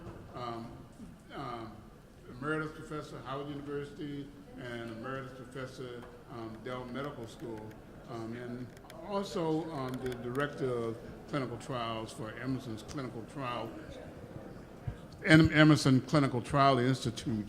I also did not serve, but what I did do, I was formerly a chief of service at several VA hospitals and have always pushed the importance of the linkage between VA hospitals and our academic medical centers, because you have provided the scientific knowledge, the clinical care, and the resources that's improved health care in general.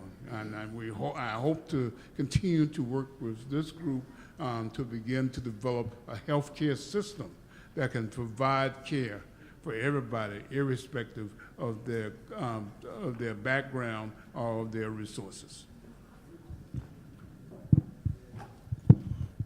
Good morning. Good morning. My name is John Boyd, founder and president of the National Black Farmers Association. And I don't know about you, but I would like to give the first panel a round of applause because of all the knowledge and wisdom that was up here on this stage before we had the opportunity to even take the stage this morning. It's just a blessing, isn't it? Yes. So first I would like to just give a short prayer for the victims out here in the storm today.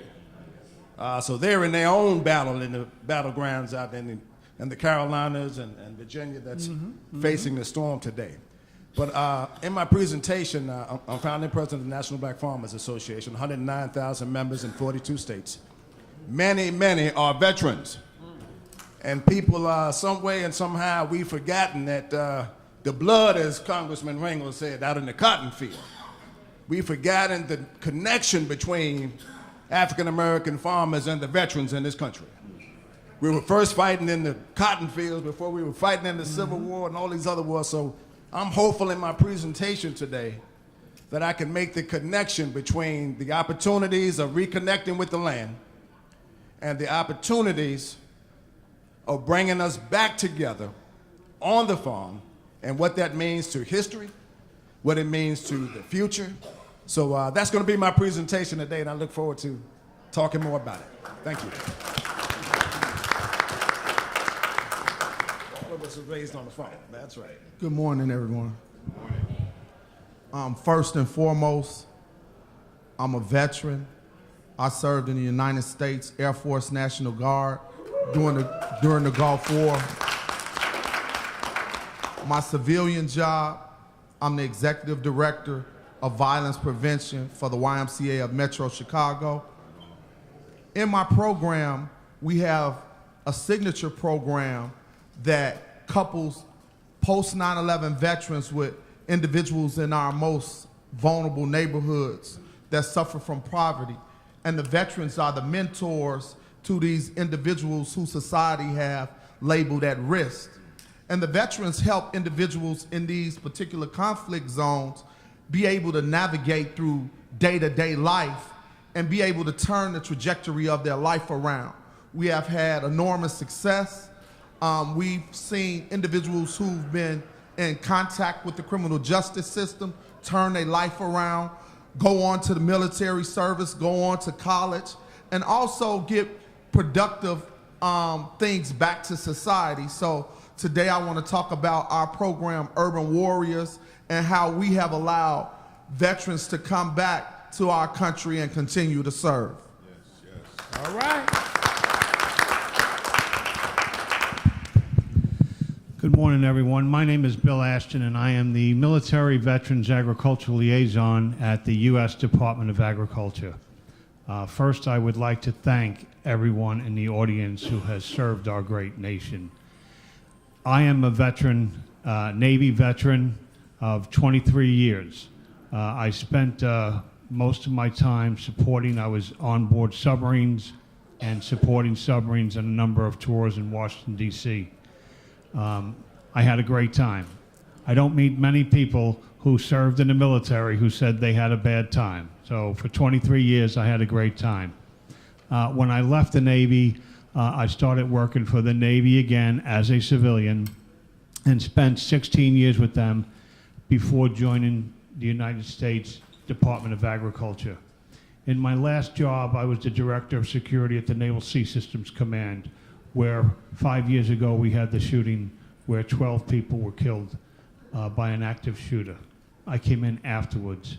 I spent 2.5 years there trying to bring those people back up to a better way of serving and feeling pride in what they do.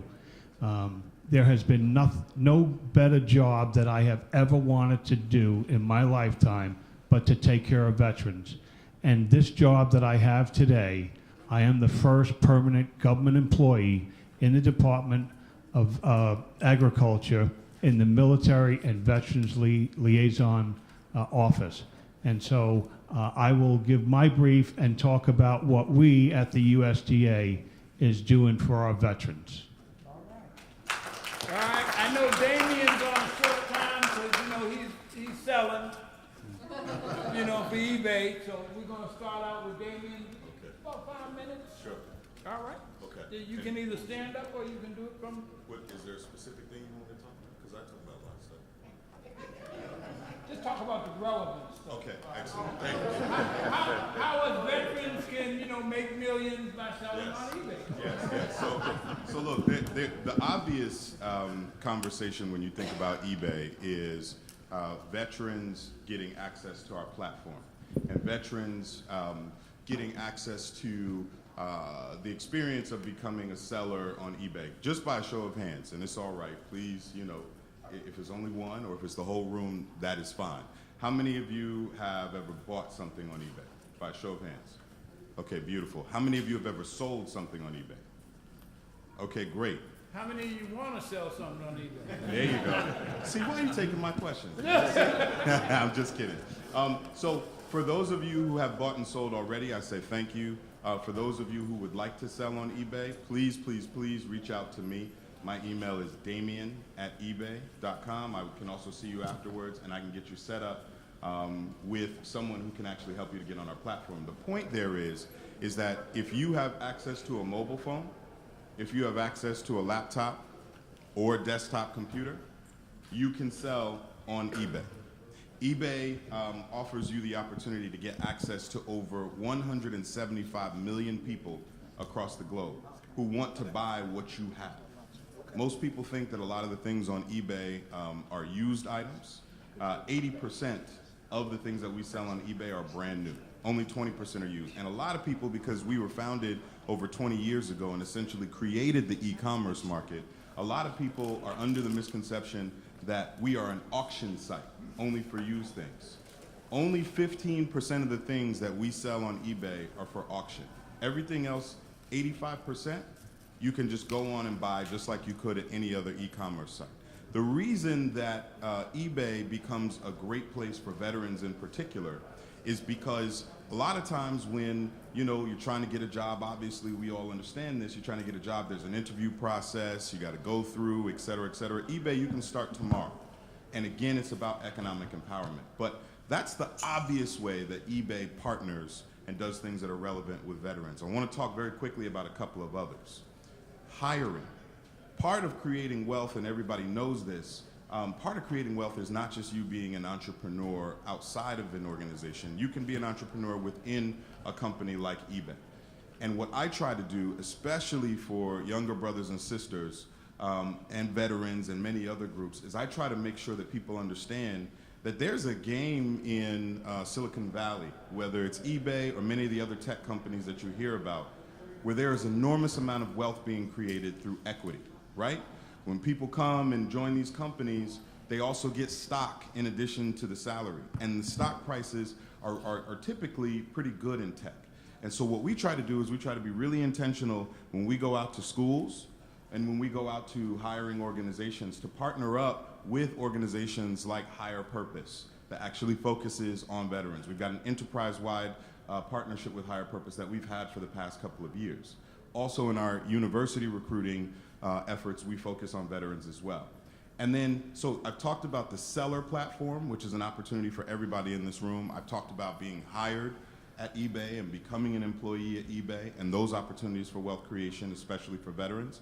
The other one is our foundation. We do an enormous amount of charitable giving with our veterans community. One of those was a partnership that we did with our eBay for Charity platform with an organization called Homes for Our Troops. We also partnered up with a group called Bunker Labs to try to create more entrepreneurs within the veterans community. And I sit on the eBay Foundation board and make sure that that's a direct purpose. But what I will say in closing before I pass it on to my colleagues here is it's not enough, and we are not satisfied. And so I don't care who you are in this room, I don't care what your background is, if you are interested in economic opportunities and economic empowerment opportunities, eBay is a conduit to help you get there. But if you're interested just in the tech community, the biggest problem we have, whether it's with the black community, Hispanic community, female community, veterans community, is people don't apply. So we want you there. You belong in tech. And over 50% of the jobs in tech are non-tech jobs, just in case everybody in this room isn't an engineer or a coder. And that's a myth that needs to be dispelled. And so please, I'll be around if anybody wants to learn a little bit more, either about selling on eBay or about joining eBay, or if you have a nonprofit that maybe we can link up with, I'll stick around. Thank you very much.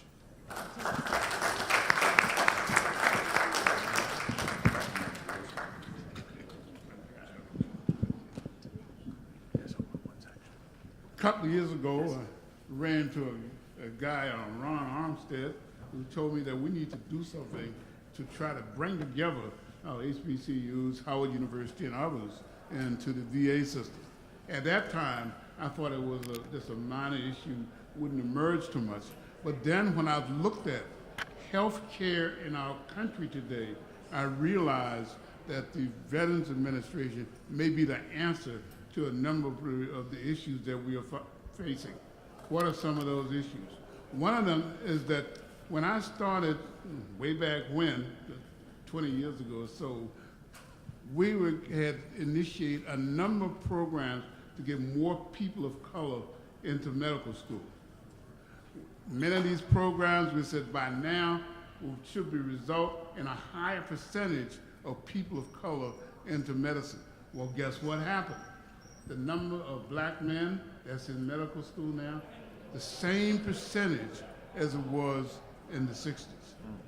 Has our percentage of patients changed? Is there less need for patients? No. The percentage of patients, those that need our services, have increased.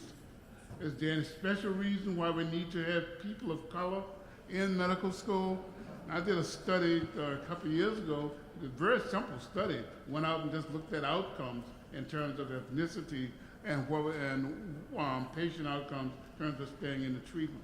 And what we found was that people of color tended to retain patients in treatment longer, irrespective of the ethnicity of the patients themselves. So there's something that we're doing that's right. I think there's a big selection process going on, harder for us to get in. But there's something that we're doing that's right that means that's important for us to be able to provide those services. Now, there are a lot of pressures now to actually restrict this availability of health services to folks, despite the fact that many of the disparities that we've seen, and we're well aware of those. My colleague David Satcher showed that a whole bunch of measures, people of color do not live as long, get more diseases, have worse outcomes. Despite this, there's still a lot of efforts to keep us from reducing those disparities. Part of it is, of course, lack of access to service because of lack of access to providers who can appreciate the needs we have, massive programs to prevent affirmative action from taking place. Right now, as mentioned earlier, there's big pressure to privatize the VA system. I tell you, I've seen state hospitals privatized, I've seen public institutions privatized. The problem with privatization is that their first issue is making sure that the bottom line is taken care of.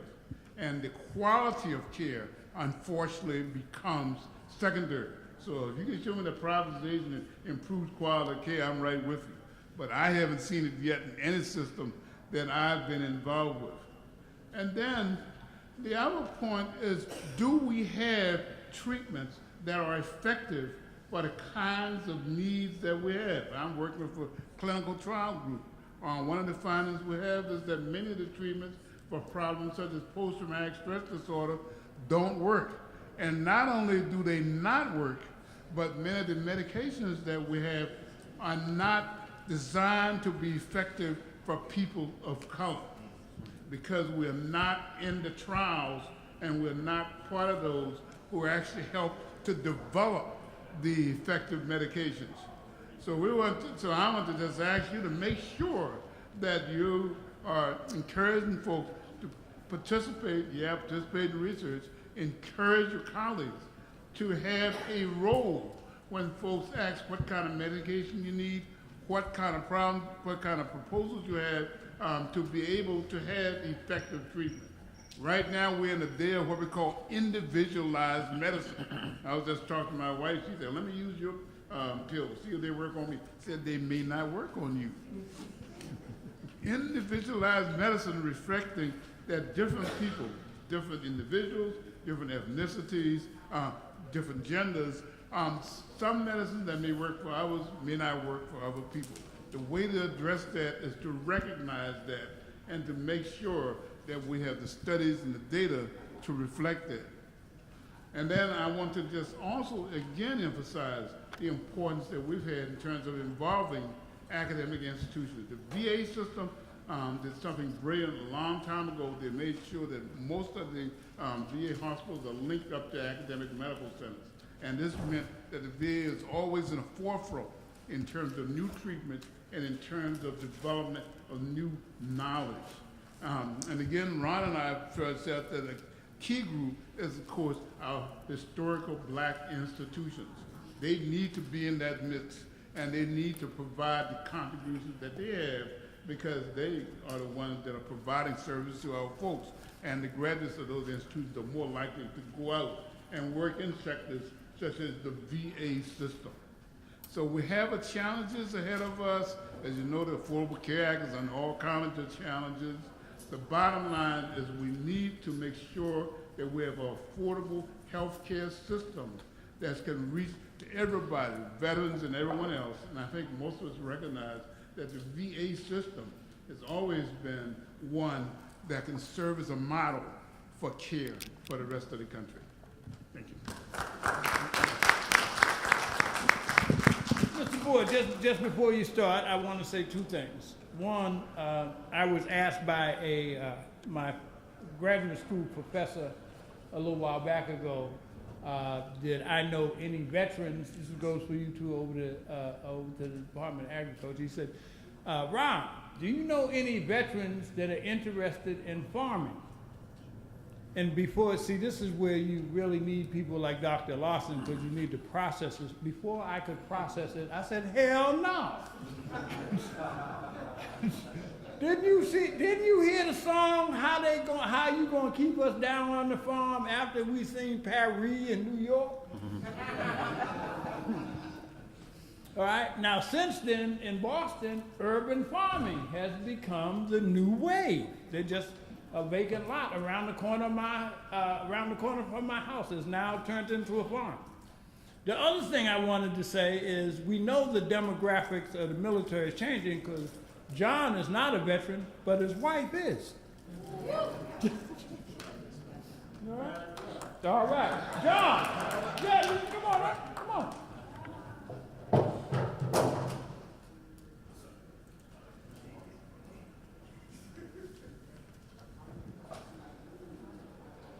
Juan, you took my whole speech. I was going to tell a story about how he said that no one was really veterans looking to get into farming. So first of all, I'd like to give honor to God first and foremost, and amen. And second of all, thank you, veterans. Thank you, veterans. Thank you, veterans. Thank you, veterans. Oh, y'all didn't hear me today. Thank you, veterans. Thank you, veterans, for serving our country, for protecting our country, and continuing to come home in your lives and fight every day for freedom in this country. Thank you, veterans. We don't say it enough. We don't say it enough, people. Veterans go overlooked in this country. And that's why they partner hand in hand with farmers. We go overlooked in this country. I first like to talk to you about the National Black Farmers Association, and my wife wrote this first paragraph. I'm not too good at reading, but I'm gonna do the best I can with it. We have a program called Let's Get Growing. And what we're trying to do there is to find new and beginning farmers who want to get into farming, and agribusiness. And we've been doing that through a technical assistance program within the National Black Farmers Association, where we're partnering with the United States Department of Agriculture to deliver this technical assistance and outreach. And I'd like to thank my Speaker of the House, Carol Boyd, because she's the one who helps implement these kinds of programs at the National Black Farmers Association every day. She's taking all of the phone calls from around the country, and many are veterans. Every day we're bombarded with telephone calls, and she'll sit on the telephone and talk with veterans and help them get through these programs for hours at a time, people. She has more patience than I do, but she'll sit there for hours at a time trying to help these veterans tap USDA programs and grants and loans and services. So I'd like to thank my wife today for making that commitment to veterans and to the National Black Farmers Association. And we have 3 events that's coming up, one in Richmond, Virginia on September 22nd. We have another regional conference in Durham, North Carolina on September 29th, and our annual conference, our 28th annual National Black Farmers Association annual conference is November 2nd and 3rd in Shreveport, Louisiana. And you can look at our website, www.National Black Farmers Association, for all of this information. So there, I've done pretty good, right, Carol? No, it's free to attend, no cost. Oh, no cost to attend. It's absolutely free to attend. That's why I married her, because she's good at details and I'm not. And there's no minimum land size requirement to have a farm or annual. Okay. So get rid of that. So, everyone please come. There you go. Now here's why it's important that we get veterans back into agriculture. Because people, that's where we came from. We came from the farm. And if you go back 1 or 2 generations in your family, I promise you, you can find 2 things: a veteran and a farmer. I promise you, if you look at your history and you're African American in this country, you can find a veteran and a farmer. One of them was granddaddy and one of them was grandma. I don't know which one it was. But one or the other served in this country, and the other was a farmer. And here's why it's important that we go back and reconnect with the land in this country, because every ailment in this country for African Americans is higher than anybody else. Heart disease, strokes, diabetes. All of these things come from people. The food that we're intaking in our body can help solve some of these things. And we can begin, like Brother Ron was talking about, you can have a garden right in your backyard. I call it a farm in your backyard. You can start with a few rows of cabbage and tomatoes and spinach, and start producing healthy food yourself and stop depending on the supermarkets, people, to feed us unhealthy foods. You don't know what's been sprayed on these commodities and crops, but if you grow it in your backyard, guess what, people? You know what kind of healthy foods you're eating. And it's very important that we do that, because guess what? No food, no farms. No farmers, no food. I don't care how you twist it and turn it. We need farmers and we need veterans in this country. They partner up hand in hand, people. There is no division there. If you can't see that big picture that I'm painting today, I don't know how else to paint it for you. And listen here, the administration, I know USDA is here, and I ain't gonna be too bad on the historical part of it, but we've had a troubling time participating in government programs in this country, and I fought for 30 years, along with many of these members of Congress who helped pave the way on many historic legislations in this country to help pave the rights for the largest settlement in history for black farmers in this country, for black people. It's the Black Farmers Settlement. So I would like to thank Congressman Rangel and Bishop and all of the others who sponsored that legislation. I can't stand here to talk to you about anything until I thank them for sticking with me year after year. Every 2 years I would have to change the bill and come up here and change the bill. And I wore out some shoes, and I wore out a tractor riding around here, and I wore out a pair of mules. Going from Virginia to Washington, D.C. until somebody heard the cry of the empty fields of African American farmers and other minority farmers alike up here in Washington, D.C. So thank you, Congressional Black Caucus, for holding the feet to the fire till justice prevailed. And the fight is not over, people. The fight is not over. The fight is never over until every person who's been affected by the ugly act of discrimination is compensated and we can move on in the right path. That wasn't my speech today, but I felt like with this audience, it was all right to kind of tell that story today, Ron. Is that all right? Yes. And I was also asked to just talk a little bit about how I thought the tariffs would affect African-American farmers.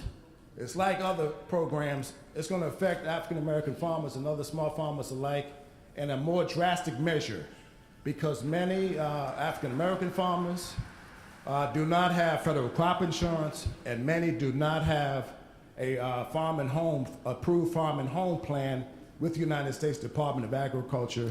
Therefore, they probably will not be able to participate in that $14 billion proposed settlement by the president.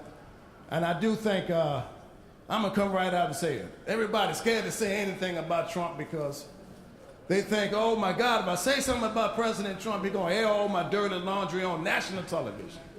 So I'm not gonna say anything. Well, people, somewhere along the line, you have to say what's right and what's wrong. And we have the opportunity to do that on Election Day. Oh, y'all didn't hear me? You have the opportunity, yes, to change the lay of the land on Election Day. You have the opportunity, to change the course of history and to change the course of this administration on Election Day. So I ask you that day, don't be silent. Don't stay at home. Come out and cast your vote, people, on November. Is that okay? Is that all right? Did I stick that piece in there too long? And veterans, guess what? We need you to stand up and continue to fight and to be our leaders. To be our leaders. Oh, that's right. There one lady got the message. To continue to be our leaders. Because guess what? When you took that oath to protect and serve this country, you signed up that day to be a leader, whether or not you knew it. So you are a leader if you serve this country as a veteran. So again, I say thank you to the veterans. The National Black Farmers Association wants to work with you. And I had an attorney one time. I had a whole bunch of attorneys over the past 30 years that said, John, it's never as bad as you think it is. And I'm a farmer. I've been farming for 35 years. My daddy was a farmer. My great-grandfather was a farmer. And I don't know, I ain't had much choice but to be a farmer. All them farmers in my family. But they're doing a documentary on the Board family that's going to air on the History Channel coming up in December, January. They've been following our family for a year. And I walk around with a roll of tape in my hand. And that producer said, what you doing with that tape, John? You're always walking around with that gorilla tape and masking tape in your hand. I said, oh, you don't know what it's like to be black. We don't have the money to fix everything, so I just put a little tape on it. I just got to tape it till I make it. I just got to put a little tape on it. Yeah, I got a hole in my pocket, but people, I'm trying to tell you, if you can just put a little tape on it, you can make it. I got a hole in my combine, but if I put a little tape on it, I can make it. Guess what, veterans? You made it back home safely. You put a little tape on it. You put a little tape on it. You didn't have just a rifle. You had a little roll of tape too, and you came on back home safely. So as I leave you today, I want to tell you, don't give up. When friends and family tell you that you can't succeed and the life is over for you, don't give up. Don't give up being a veteran. Keep on being a leader. Don't never, ever, ever give up in this country, and don't never, ever give up in what you believe, and don't never, never, never give up in what you believe. Thank you very much. Thank you very much for this opportunity to be a part of such a wonderful panel and be a part of such leadership in this country. To Charlie Rangel and others. Thank you very much, Ron. Thank you, sir.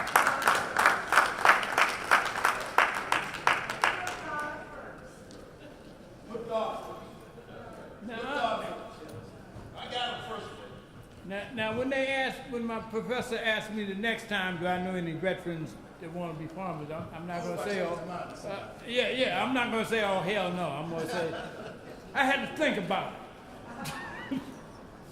Listen, I want to bring up Mr. Chico Tillman, because one of the tasks of this first panel was to talk about opportunities. And Chico runs a unique program. I just came from Chicago. And my son, who lives in Chicago, sends me reports about people shot and killed almost on a monthly, weekly basis. The body count in Chicago is higher than it is in Iraq and Afghanistan. All right? They've nicknamed Chicago Chirac. And they've nicknamed Indianapolis Afghanistan. And they've nicknamed Fayetteville, North Carolina, Vietnam, because of this violence. Right? And so Chico runs a very unique program that I wanted him to talk about called Urban Warriors that benefits both veterans and what he called at-risk youth. Come on up, Chico. Come on.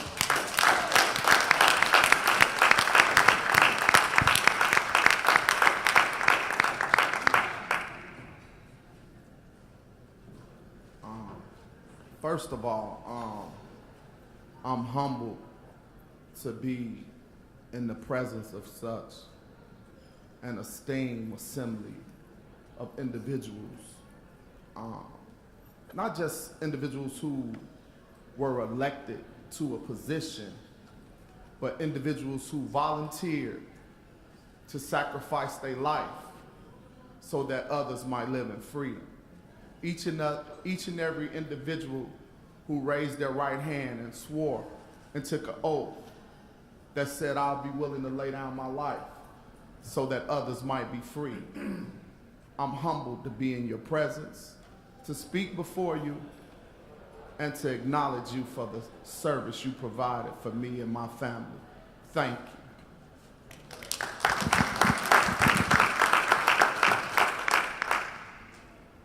I understand what it's like to raise your right hand. I raised my right hand for the United States Air Force, and I was sworn in 1990. And I understand some of the challenges, not physically. Most of the time when people talk about war, they think of it from a physical component. Hardly ever do we talk about the psychological effect of objectifying individuals and humanizing other individuals, and coming back to a space where now you have to detach from that which you was and transition from someone who was in service to someone who is now a civilian. So I thank you for being able to make that transition, yet continue to serve. In Chicago, we have some challenges. We have about 700 homicides a year. Over 2,000 people are shot in Chicago by gun violence through interpersonal conflict every year, about 2,000 people. That's about 6 people every day are shot, not counting the fatalities. So just say 8 people shot every day in Chicago. And you say, well, it's 2.5 million people, Chico, that's not that bad. The sad part about it is these 8 people are shot in our most vulnerable neighborhoods. Most of the homicides and shooting are in 7 communities in Chicago, which are minority communities. As we begin to see these problems at the YMCA of Metro Chicago, we begin to do research and ask individuals in these vulnerable communities, who do you look up to? Who can help you change your life? Some of the people we asked them about were police officers, athletes, elected officials. And to our surprise, we asked individuals who have been exposed to the most amount of trauma who they respected the most, and they said veterans. They say, we respect veterans. So we came up at the YMCA, Eddie Bocanegra and our CEO, they came up with this idea of coupling veterans with youth in our most vulnerable neighborhoods who have been exposed to the most amount of trauma to help change their life, to help give them a different perspective on life. And what we found that urban warriors reduces traumatic effects of violence in both the life of the soldier who suffers from sometimes PTSD and also from the youth in the communities. It's a 16-week program where the veteran and the youth go over five thematic areas. They talk about belonging, they talk about positive identity development, they talk about cognitive restructuring, they talk about coping, and they talk about engaging the community. Now, in this time, during this 16-week bonding process that's laced in narrative therapy, the veteran become mentors to youth, some of which who've been perpetrators to violence or victims of violence, or live in what we call combat zones, these 7 communities where shooting happens every day. And they begin to talk to these youth and tell them how to navigate through these communities and operate in a pro-social way so that they won't be victims of crime and to reduce their proclivity to commit a violent crime. Some of the things we've discovered that when the veterans mentor these youth begin to change their life. They begin to look at their communities from a strength-based approach instead of from a deficit. Also, they share these common life experiences because veterans who go through this period of time where their life is in peril every day are able to relate to these youth who every day try and figure out a way just to navigate to get to school, find the safest route to get to school, maybe pick up their brother and sister and make it back home. So the veteran encourages them, and when they come into some conflict, the veteran help bring them back to baseline and help give them pro-social ways to deal with whatever conflict they might have in the community. Also, they teach them how to self-regulate and process information so that their anger won't rise and they escalate and they become spontaneous and shoot someone. So Urban Warriors has impacted Chicago in ways you haven't believed. Many people talk about the atrocities that's going on in Chicago, but because of the veterans that continue to serve, they don't talk about the countless lives that are saved because the veterans in our communities decided to continue to serve.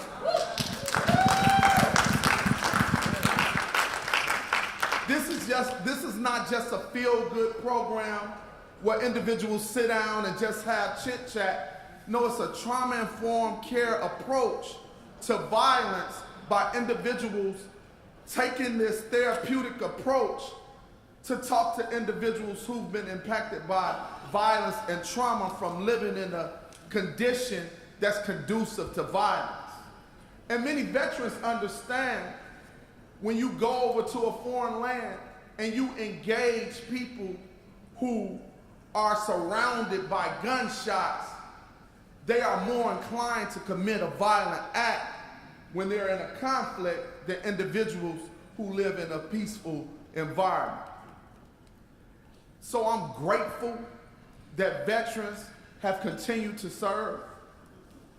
I'm overcome sometimes that they are volunteering to come out because they want their communities to be better. In many cases, the veterans that serve are the veterans that went away from these 7 vulnerable communities.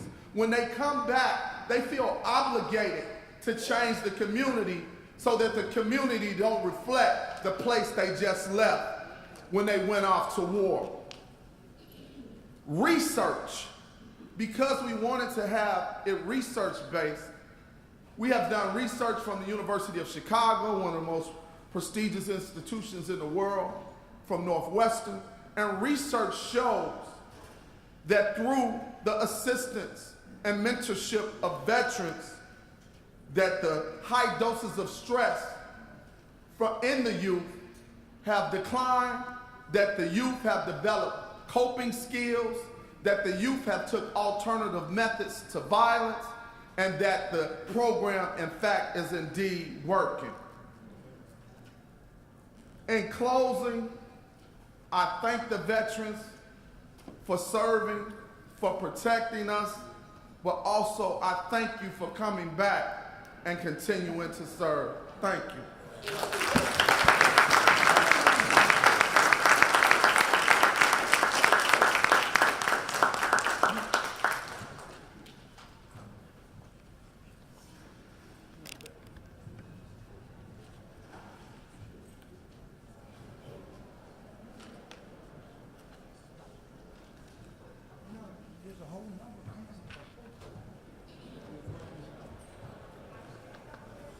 All right. I hope y'all got the message. Veterans got a role in dealing with this violence in our neighborhoods, all right, and communities. Got a role. All right, now.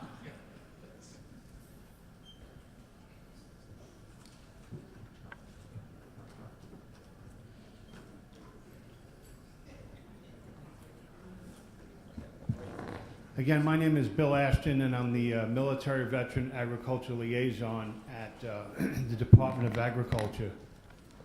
As most of you can probably tell from my southern accent, you know, I'm from the South, the place south of Boston called New York, if you're familiar with that place. And you can probably tell, I joined the Navy right after high school and spent 23 years in the Navy, and so you can probably figure that I'm not a farmer either. But what I do at the Department of Agriculture is educate veterans. My tagline to everything, and it can fill any audience, any company, or anything like that, is veterans don't know what veterans don't know. That could be with the VA and other things like that. Well, I'll tell you, I've been in this job for 8 months now, and well, I'll tell you, I didn't know what the Department of Agriculture does for veterans. Our Secretary Sonny Perdue, a former governor of the Peach State, and I see some of the young ladies down here from Georgia. And, okay. Well, they need to change their hats. All right, I don't mean to start anything here now. But our secretary is a farmer. Our secretary is a veteran, an Air Force veteran, and he is a veterinarian. And the Department of Agriculture honors our veterans. And we operate with 3 pillars: employment, education, and entrepreneurship. And I'll just kind of give you an overview of those there. In the employment section, we want to increase how many veterans we have working in the Department of Agriculture. We have 100,000 employees. We are in 2,100 counties throughout the United States. And so we're looking for veterans to come back and look to work for the Department of Agriculture. When I first did a little research on the job, I always thought agriculture just dealt with farming. And boy, did I get a rude awakening when I came here. The USDA, as many of you may know or may not know, is a bank. I didn't know that. So people who are veterans are coming out and have background in finance. We need those type of people because we do loan processing. And we do loans for farms, obviously. But one of the other things I never knew was we actually give loans for homes.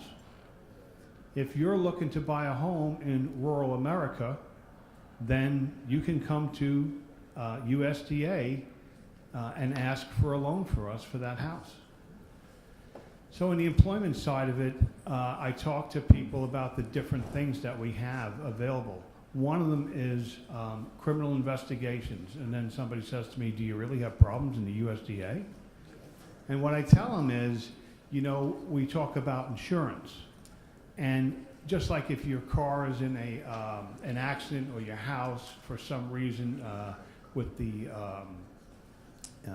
floods and everything like that, somebody's coming out and going to do a report on what was done. Well, our military police, our master at arms, and people like that from the military have the background on how to write reports, and we like them. Those are the type of people we want to hire. In the Army, and I believe the Air Force, they also have a military occupation specialist that do food inspection. Never knew that.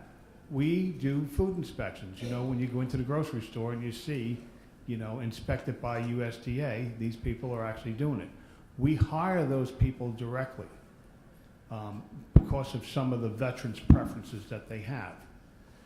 So that's pretty much our employment. In the education world, the University of Purdue has done a study and said approximately 57,000 jobs a year from 2015 to 2020 are going to be needed with people with higher education degrees, bachelor's degrees, and et cetera, in agribusiness and any kind of agriculture, whether it's you know, the technology.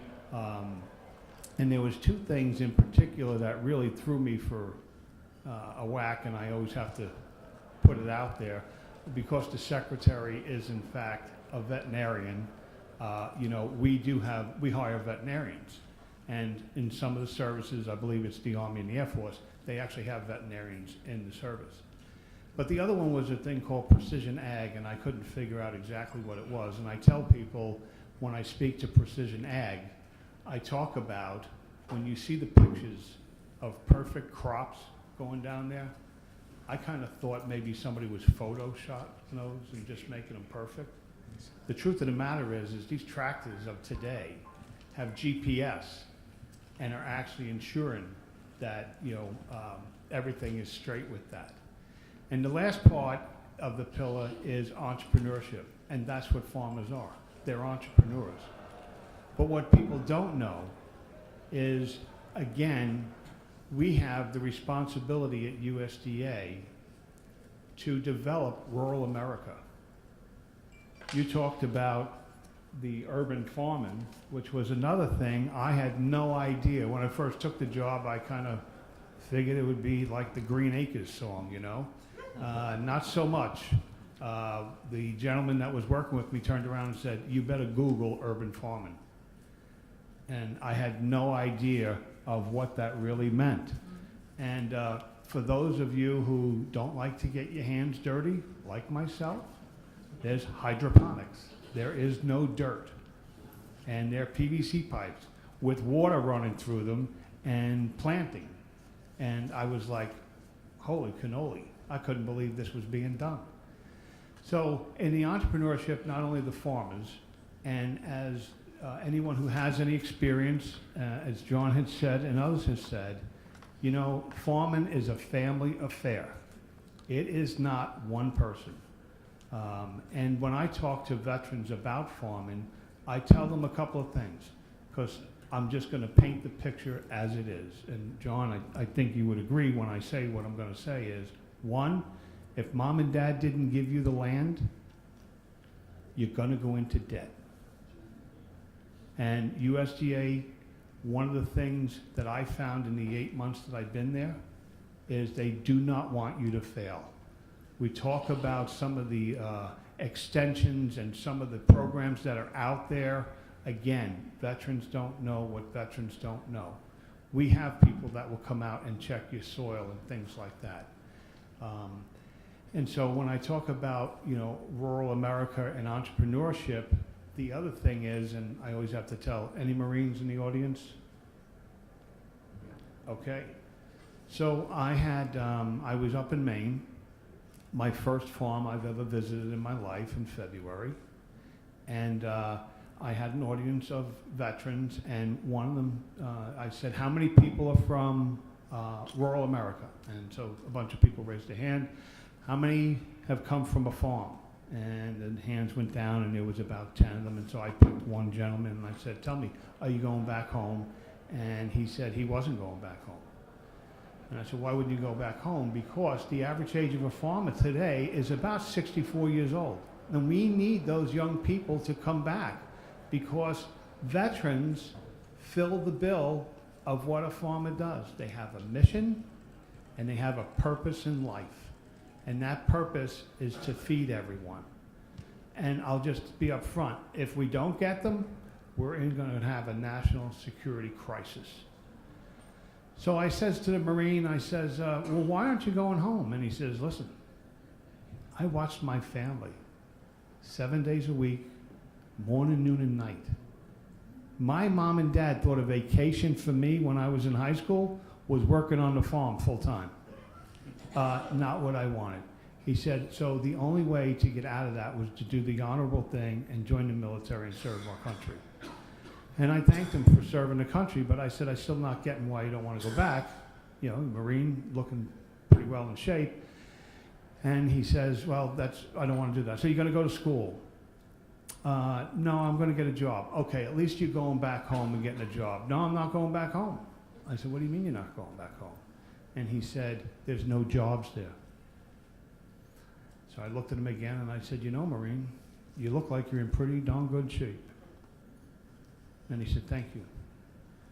I said, why don't you go home and start a CrossFit?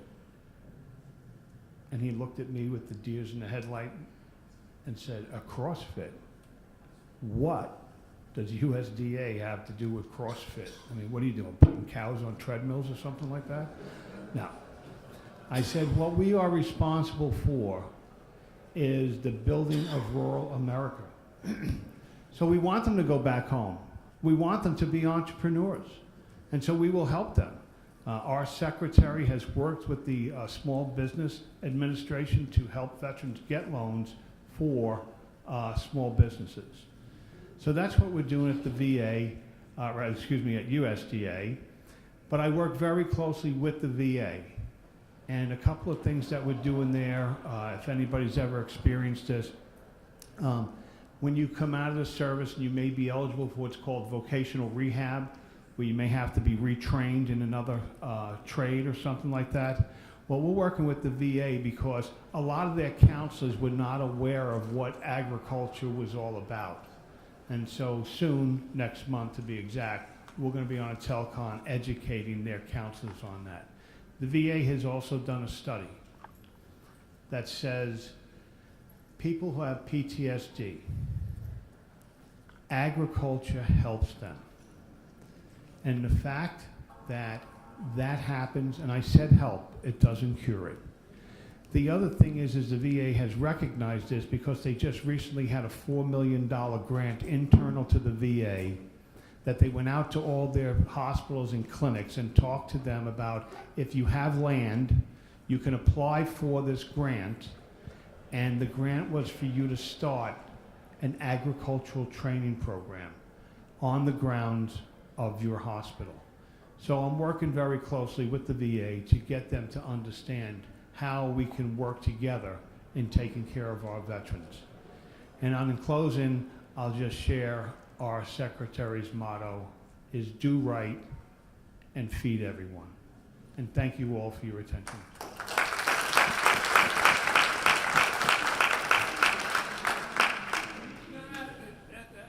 I must admit, not being in Washington Washington, Purdue, is that the same as Chicken Purdue? No, it's spelled differently. Oh, okay. All right. See, when I hear Purdue, I think of chickens, okay?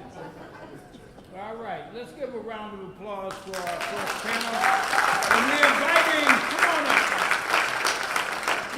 We had a couple of greeters scheduled. Is Louis Davis still here? Okay. Is Sylvia Cyrus still here? Come on up. All right, gentlemen, if you would unloose your seat, and allow this next panel to come up.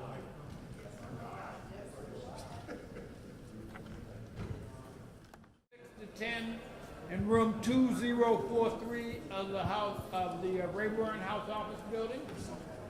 We have greetings from the World War I Centennial Commission, who is doing a reception tomorrow at 1 o'clock from 1 to 3 at the Renaissance Hotel. And we have greetings from Asala, that's doing their national convention in Indianapolis next month. All right? So we're going to let Tiger go first and bring greetings from AARP. Yeah, I'm going to be very brief, and I'm going to ask everybody to kind of like stay for the panel and all. But I'm Delegate Clarence Tiger Davis, retired from the Maryland Legislature at Morgan State University. And whenever you retire, everybody think you have nothing but time on your hands. So I ended up state president for AARP. And it's AARP that's going to sponsor the reception tonight, the awards reception. And I want all of you to remember that, to get a chance, click on AARP and go to the Veterans page, because over the past 5 years, we have made sure that veterans would rise to the forefront of AARP. And that's it. God bless you, and let's move forward.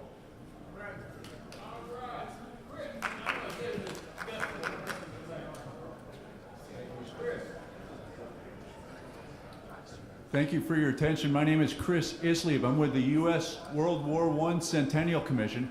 We're a congressional commission that was set up in 2013 by Congress to tell the story that we've been talking about earlier of our World War I veterans, men and women that stepped forward to serve. To forget one veteran or to have a forgotten war is to forget all veterans and to forget all wars, as we know. 4.7 million Americans 100 years ago suited up to fight in World War I. 2 million of those folks deployed to the fight, and 116,516 American men and women never made it home.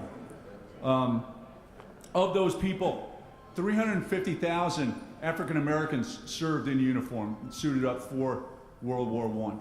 And they made enormous contributions. They changed their world. It was a segregated military. As we talked about earlier, there was two fights going on, the fight at home and the fight in the war. That segregation continued on through World War II, up to almost Korea. And to that end, the Congress in 1992 decided to do the right thing in the world of the combat veterans. And they reviewed the racial policies that happened during the war, World War II and Korea, and took a look at the valor medals that were awarded, because no African American person who was in uniform was awarded a Medal of Honor during their time in service, during those wars. So in 1992, under Shaw University, they created a study, but they forgot World War I.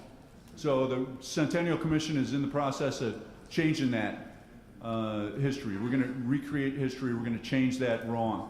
And we've got a briefing on it tomorrow from 1 to 3. It's going to be over across the street at the Renaissance Hotel. It's going to be catered. We've got coffee and some refreshments and some fellowship. It'll be from a number of different folks who are going to be talking about our new program to review the 70 senior-most medals that were awarded during World War I to African-American soldiers. And what we intend to do is do a systematic review to see whether any of them rise to the occasion of the Medal of Honor. And we're going to make recommendations and bring them forward to Congress and to Army leadership. So we invite you to join us and to talk about it. Our leader is Dr. Jeffrey Sammons from New York University, and we also have a couple of other experts and people who are going to be involved with that study, and we appreciate your support. Thank you.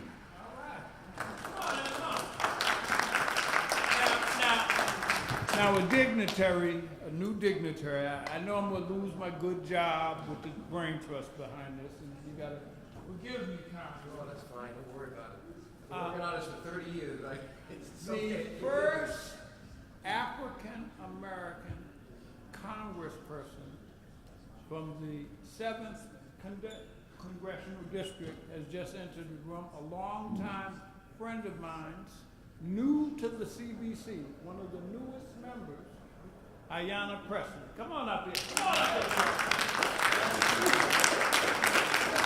Come on up here. Thank you for breaking from protocol.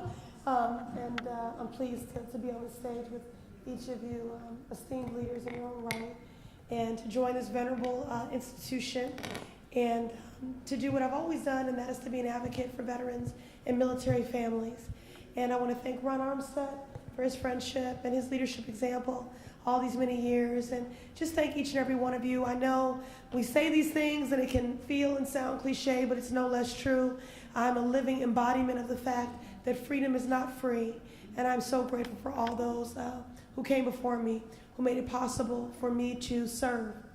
And so I am the Democratic nominee for the 7th Congressional District. I do not have a Republican challenger, so I'm the presumptive winner.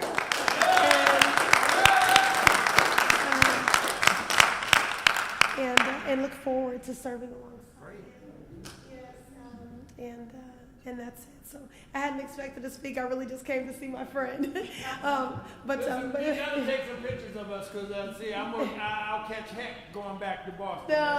No. But thank you for everything that each and every one of you is doing. And you said you've been doing this for 30 years. You know, it is incredible that we have to continue to be so vigilant in this space. You know, we shouldn't have to fight or lobby or work this hard, but I'm so grateful that you continue to do it. And I look forward to lending my sweat equity and my feet and my advocacy to this effort with you as well. Okay. Yes, she can.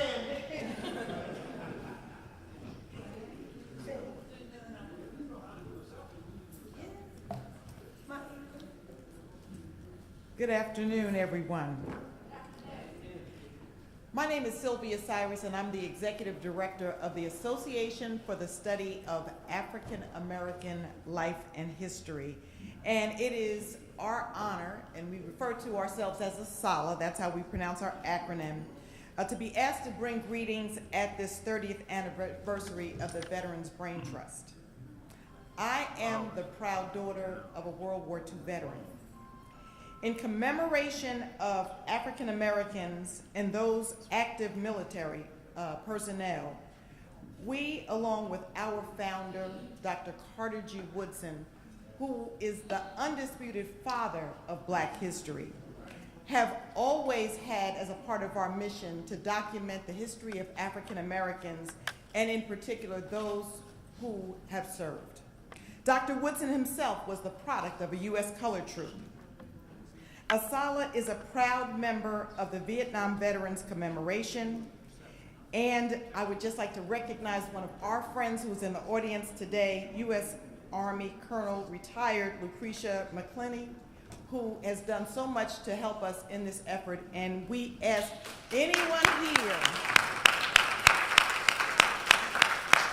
who is not a partner, if you have an organization in your community, we ask you to go to the ASALA website, click on the partnership page. We're at www.asalh.org, and you too can become a partner to recognize those Vietnam veterans who came home, unfortunately, not not to the best conditions, and they really deserve our support. And so to support Vietnam veterans, our association this year has named the theme, the Black History theme, African Americans in Times of War. And in this partnership, we are recognizing and pinning Vietnam veterans. We started this in February at our annual Black History Month luncheon, and we will do it again in Indianapolis at our 103rd annual conference. We've been around for 103 years in Indianapolis, where we will salute this theme, where we will have over 200 sessions, many of them on our theme and other aspects of cutting-edge research in our history. And none other than our own Ron Armstead will be a presenter on our session. And I will tell you something about those 6 degrees of separation that are only 3 because you don't know the names. You've heard some folks mentioned here today, and Tiger, I don't know if he's still here, is one of our life members. And Jeff, who's on your session, who you just mentioned, is the presenter on one of our plenary sessions at our conference in Indianapolis. So I'm going to try to get by and see him. And Brigadier General Wayne Black, 81st Division, is the first African American to lead a division in the Indianapolis National Guard, has agreed to serve as our honorary conference chairman. To the Boyd family, we would love to air your documentary at our 2019 conference in Charleston, South Carolina, October 2nd. So you and your wife, put that, I know you handle the details, put it on the calendar because we would love to have you there. Let me just take a few seconds to just share with you why this association chose for the 2018 annual Black History theme, African Americans in Times of War. This theme commemorates the centennial and end of the First World War in 1918 and explores the complex meanings and implications of this international struggle and its aftermath. The First World War was initially termed by many as the Great War, the war to end all wars, and the war to make the world safe for democracy. Those very concepts provide a broad, useful framework for focusing on the roles of African Americans in every American war, from the Revolutionary War era to that of the present war against terrorism. Times of war inevitably provide the framework for many stories related to African American soldiers and sailors, veterans, and civilians. This theme is filled with paradoxes of valor and defeat, of Civil War opportunities and setbacks, of struggles abroad and at home, and artistically, creatively, and repression, and of catastrophic loss of life and righteous hope for peace. For more information on that theme, I suggest that you go to our website at www.asalh.org. To our proud veterans and families of veterans, we salute you. ASALH and our members remain committed to research and publish the history, the documented evidence of the honor, valor, commitment, and your investment of those servicemen and women. We are comprised of members of communities around this country, like places like Chicago, DC, Charleston, just to name a few. We ask you to join us as we commemorate your service and to commemorate our founders whose history is similar to that of so many, many great people who are in this room today, and we want to make sure that we capture that. We greet you today, we salute you today, and to my fellow panelists, have a good day.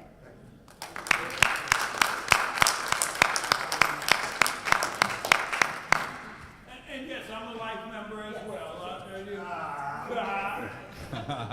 Listen, now in some circles I call this saving the best for last. All right? My original concept was there was only going to be one panel discussion, and it was going to be about 30 years working and advocating and fussing. But it turned out to be 2 panels because as a good soldier, I had to follow the instructions of the congressman. But this was the panel that I was most enamored about, to talk about the unfinished business of the 20th century. And that is recognizing one of our iconic heroes, Dory Miller, and his quest, the quest for the Congressional Medal of Honor. So without further ado, I'd like to introduce former Congressman, is that, how do you say it? Former Congressman Joseph, named like my son, And activist. D'Ogarty from New York, who has labored on the Dory Miller issue for over 30 years and originally introduced legislation with the late Mickey Lee. Can we give him a round of applause? Thank you. Do we have any more film left in that camera? You still we want to at least get this on the record, because I know the audience is pretty much dissipated. But I'm delighted to be here. I'm a persistent guy. You talked about the Harlem Hellfighters. Well, I started the Congressional Hellfighters to get this thing started 30 years ago with Mickey Lee. That's how much resistance that we faced with the military to correct historic injustices, especially historic racial injustices. I didn't know when I became a congressman in 1985 that 1,550,000 black Americans served World War I and World War II. And until this fine military historian came to my office in Mount Vernon, New York, and told me, Joe, you're the only one to respond to a letter that I had Governor Cuomo send to the 30 congressman delegation. There were no women at that time in that delegation. And I need to come to visit you. So he came to visit me, Dr. Ramsey, and I said, well, you know, let's go over this letter again, because I can't believe what I read. And what he told me was 1,550,000 black Americans served, and not one got our nation's highest military award, the Medal of Honor. It's not called the Congressional Medal of Honor. It's called the Medal of Honor. It's the highest award. Each military service has its highest award, but this transcends all of them. Okay? And I said, listen, Dr. Ramsey, I'm a certified public accountant. I became the first CPA, believe it or not, ever elected to the U.S. Congress. I said, those numbers don't add up. What's the problem? He says, well, did you know there was segregation in World War I and World War II? I says, no, I'm from a lower middle class family from the Bronx. My parents are immigrants. They had no education. We moved to Westchester County when I was 15, 1957. And I said, no one taught me that. I have a pretty good education. Fordham Prep, Fordham University, Jesuits. And I said, you know, this is too big for me to handle alone. Reagan was the president. I'm a junior member of the minority party, and I have learned about Mickey Leland. We had done some work together. He needed a Republican. I'm a registered Republican, but parties don't mean anything to me, as you can see. He needed a Republican to go against President Reagan because he was about, with executive order, no, he did put an executive order to eliminate food stamps. And nobody was sitting with it, but I did. And little did I know that would then earn me a full partnership with the chairman of the Black Caucus, Mickey Leland, to do what you're hearing me say today. But little did I know he would die 2 years later, delivering food and medicine to poor people of Ethiopia. And that's why you see over here this date of death. So I am carrying this on, as I've said so many times, in his memory. A wonderful guy. And when we get that medal, and we will get this medal for Dory Miller, you can assure me, he's number 10. I've worked on 9. Well, we will get that medal for Dory Miller. There's no question about it. It's going to be not easy, but I believe this is the year we've got to do it. And there is something going on right now in Waco, Texas, where he comes from, with Eddie Bernice Johnson. They're building a $2 million memorial for him, and they expect to dedicate it on Pearl Harbor Day, where he acted bravely to deserve this medal. And that's going to be December 7th of this year. And I've got some ideas on how we might be able to get that medal so it's done in conjunction with that. Do you like that? Yeah. Okay. All right. You got to have a vision. and then you got to make it happen. Someone always said, you know, it's nice to build castles in the air. That's your vision. But you got to put foundations under them to make them count. And that's who I am as a person. That's how I got to Congress, when no one thought a CPA could get elected to Congress in a district that had a huge African-American population as a Republican. But I pulled it off. And I was there for 2 years, and I did good work. Now, I heard before about the Shaw University report. I have to give you one correction on that, because why did I put this booklet together?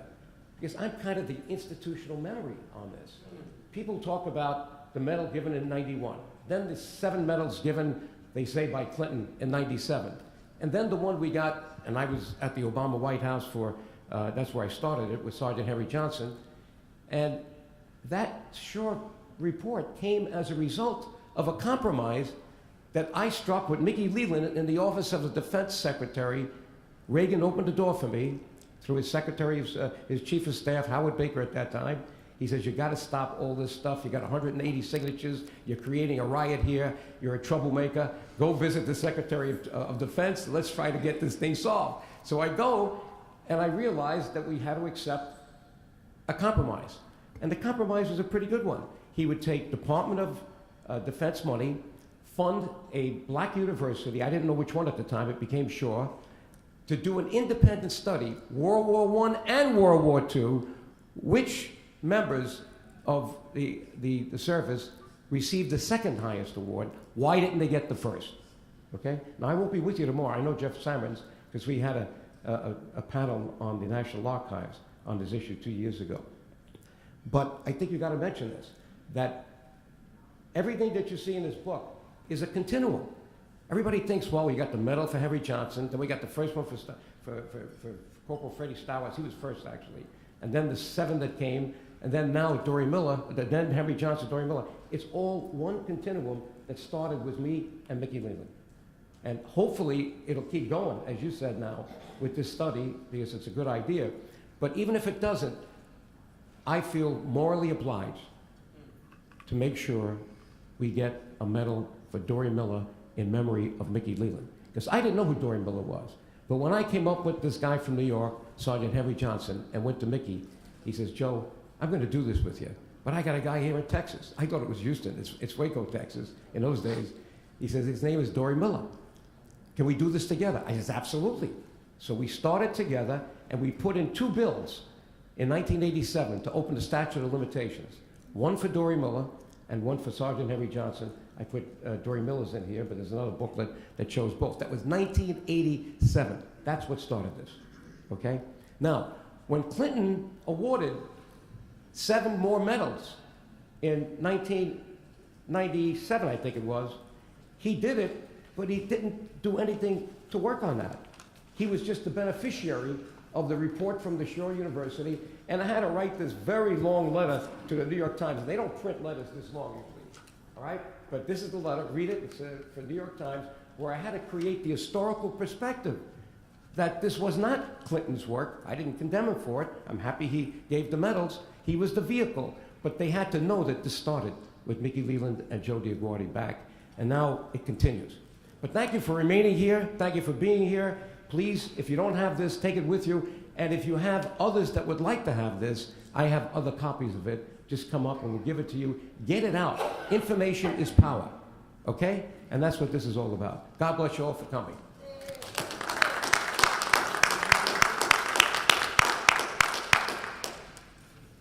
And in continuing the discussion about Dory Miller, we have Professor, is it Robert Miller? Chester. Chester, I want to call you Miller.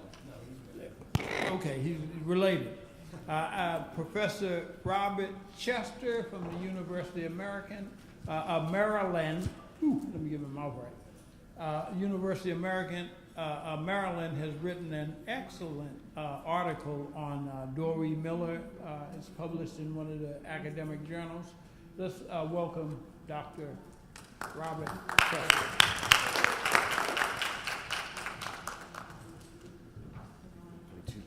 Can you hear me okay? I want to thank Ron for inviting me and all of you for staying around.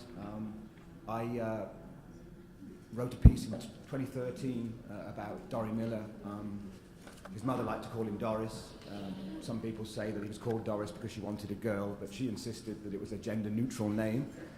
Anyway, I'm interested in the way that we remember and forget in our society, and I wanted to just give you a little bit of background in terms of Dory's history and how we come to a point where we're still looking for him to get his Medal of Honor almost 80 years after the events that made him famous. So Dory was born in a place called Spiegelville in Texas. His parents were sharecroppers. He joined the Navy in 1939 at 20 years old, and of course he was restricted to the steward's branch. He was a messman. He waited tables, he shined shoes. And on December 7th, 1941, he was suddenly catapulted to fame. He was called up from below decks by an officer who thought that he would be useful. He was a big man, 6 foot tall, 200 pounds. And Doris, first of all, helped to carry his captain, who was mortally wounded, away to safety. And then, despite his lack of training, he manned a machine gun and fired at Japanese planes. I have heard all sorts of numbers in terms of how many he shot. Might have been 1, might have been 16, depends which sources you read. But after that, he leapt overboard and helped other sailors to safety. He might have been forgotten. The Navy would have had it that way. They didn't want him to be remembered. It embarrassed them that one of the few heroes of Pearl Harbor was, of course, a man subject to segregation and inequality. But it was the efforts of the NAACP, the National Negro Congress, and the black press, which pressed the Navy into making Doris Miller's name public. The Pittsburgh Courier took a leading role in this, while the Navy resisted, claiming that allowing black troops to serve alongside whites would create destructive and undermining conditions. Frank Knox, Secretary of the Navy at the time, was an ardent segregationist who felt that black people were not capable of doing the things that Dory Miller had done. So they tried to avoid the issue, but the black press wouldn't let them. And the Pittsburgh Courier said there was another guy, Joseph Lockhart, a white sailor, who had warned of the Japanese attack on the morning of Pearl Harbor, and he was promoted and given a speaking tour, whereas Doris was left below decks. And the Pittsburgh Courier said, in the one case where the boy is white, he is returned to this country and advanced to a commission. In the other case where the boy is black, he is returned to the kitchen and given a mop. Eventually, the Navy had a dilemma to face because, of course, on the one hand, they didn't want to affect morale in the black community. They wanted black people to be on board with the war, but they also didn't want to acknowledge Doris as the ultimate kind of hero who would get a Medal of Honor. So they gave him a Navy Cross in May '42, and he was the first black sailor to be awarded a Navy Cross, and he became, among African Americans, a real folk hero at the time, alongside Joe Louis, who was serving in the army, if not in combat. Songs were sung about him, poems were written by Gwendolyn Brooks, Owen Dodson wrote a song, buttons were passed out, posters that looked nothing like him were issued and sold to people to be a Dory Miller booster, but the Navy was still reluctant to let him come home on a tour. That eventually happened again due to the agitation of black newspapers and organizations, and Doris came home in November of 1942 and went on a speaking tour, which was pretty much of a success, but he was returned back to duty very quickly, and he died in the Pacific aboard the USS Liscum Bay around Thanksgiving of 1943, and it's one of the sort of tragic ironies of this story. I've been in the archives looking at the history of this, and his parents received the word that he was missing in action on December 7th, 1943, so 2 years to the day after Pearl Harbor.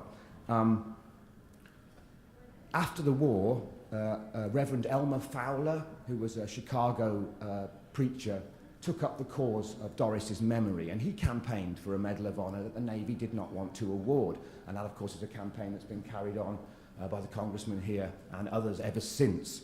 Elmer Fowler named an award after Doris Miller, and it was given to notable African Americans year after year. Jackie Robinson got it, Mary McLeod Bethune got it, John F. Kennedy was given the award after his assassination for his efforts in promoting civil rights. And then in 1972, which is the last award I've managed to find, it was given to the recently departed Aretha Franklin. So they kept Doris's memory alive in this way. Schools were named after him, buildings were named after him, and American Legion posts also, but his memory was kind of fragile. Ebony magazine published a number of articles to remember Doris, so that he wouldn't be forgotten. And of course, as a scholar of the military history, one of the things that I think is most important is that we don't lose track of the past, that we remember people appropriately, and that we note the long service to the country of African Americans in many capacities within the military, even when they weren't permitted to be alongside white people, and the Navy was particularly reluctant about that. So Doris Miller has recently been remembered in film, not that recent anymore, but Cuba Gooding Jr. played him in a brief role in the movie Pearl Harbor, but very little was made of the Navy's reluctance to honor him. Instead, they emphasized the Navy Cross Award and his heroism as a marker of a step forward towards desegregation of the military. Still no Medal of Honor, and that's where this campaign continues to be important, because the Medal of Honor is, of course, the ultimate award that recognizes a true hero in the nation's past. And while there have been recent posthumous and retroactive awards of Medals of Honor, the Navy has again remained fairly reluctant to move on Dory Miller. And that, I think, is because to do so now would be to admit that every time they said no over the last 80 years, they did so for reasons of racial prejudice. There is a memorial being built, as Joe said, and they're hoping to break ground this year. They were hoping to do that when I published this article in 2013, so it's been a long process. But it's a magnificent structure. It features Doris and a reconstruction of the USS West Virginia, on which he was serving on the day of Pearl Harbor. And I hope very sincerely that they can have that Medal of Honor to place at the memorial in a true mark of Doris Miller's contribution to history. And another thing which I think is important is to recognize that while Doris Miller was remembered, very little happened to help his family. Very little material gain accrued to them from his heroism, and his mother died in poverty in the late 1970s. So I think, we have to attach to memorial commemoration substantive change as well, and that's something that I try to talk about in my scholarship. So I'll leave you with that. Thank you very much for listening to me.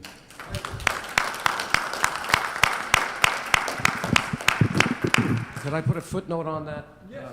Because I went to the African American Museum in Washington the day after we had this wonderful panel at the National Archives. And I was happy to see a very large exhibit for Dory Miller. Have you been? If you haven't been to the African American Museum, go to the second floor, I believe the second floor, and you'll see the African American people who got the Medal of Honor.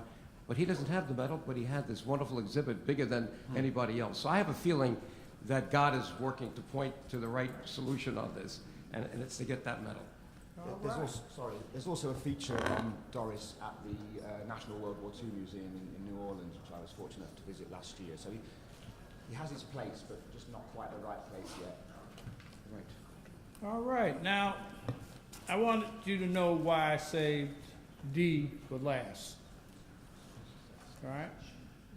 It wasn't by accident. It was by design. See, because D, in the congressman's words about women being the fastest growing segment of the military population, is the lead-in for this for next year. All about the women. Come on up here, D.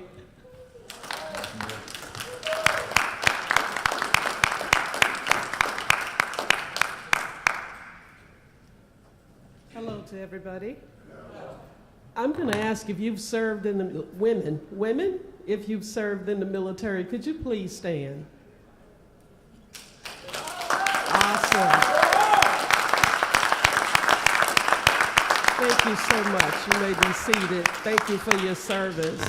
I'm Dee Quaranta from Jacksonville. I'm not from the D.C. area and wear, all those crowns on my head. I'm just one of those ladies in the trenches trying to help women who have served in the military. I'm out of Jacksonville, Florida, and our organization is Northeast Florida Women Veterans, which is going to be changed to Florida Women Veterans because we do so much work in the state of Florida. One of the things that, while we say we are helping women veterans excel beyond their own expectations, my organization basically provide direct services, which mean if they need something, supportive services wide. We help them with their rent or whatever is they're needing. We provide workshops, we provide counseling.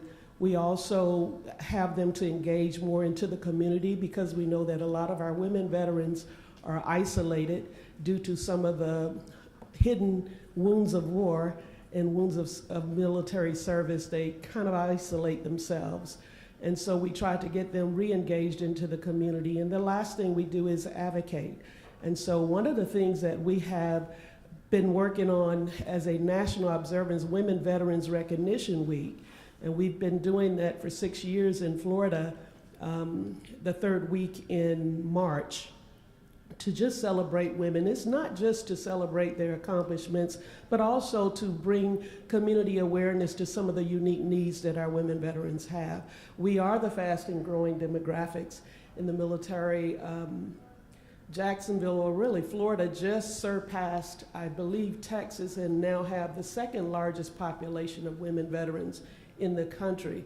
And that says something to us in Florida, but even nationwide, every time you talk about veterans, the first thing that pops up is this guy in his camouflage uniform. And women veterans have been overlooked for so long.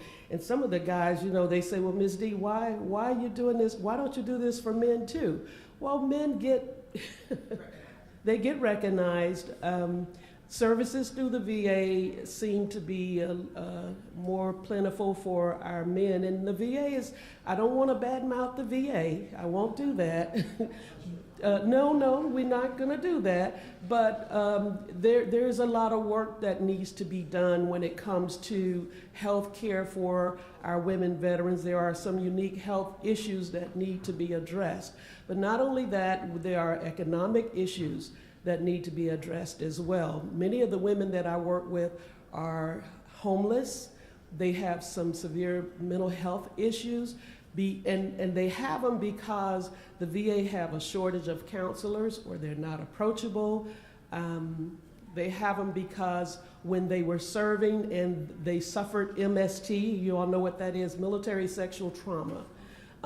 Their commands did not recognize that incident, and they came out of the military and really became just like those men that came out of Vietnam and said, I don't want to have anything else to do with you. And so they have went through their lives with these things on them.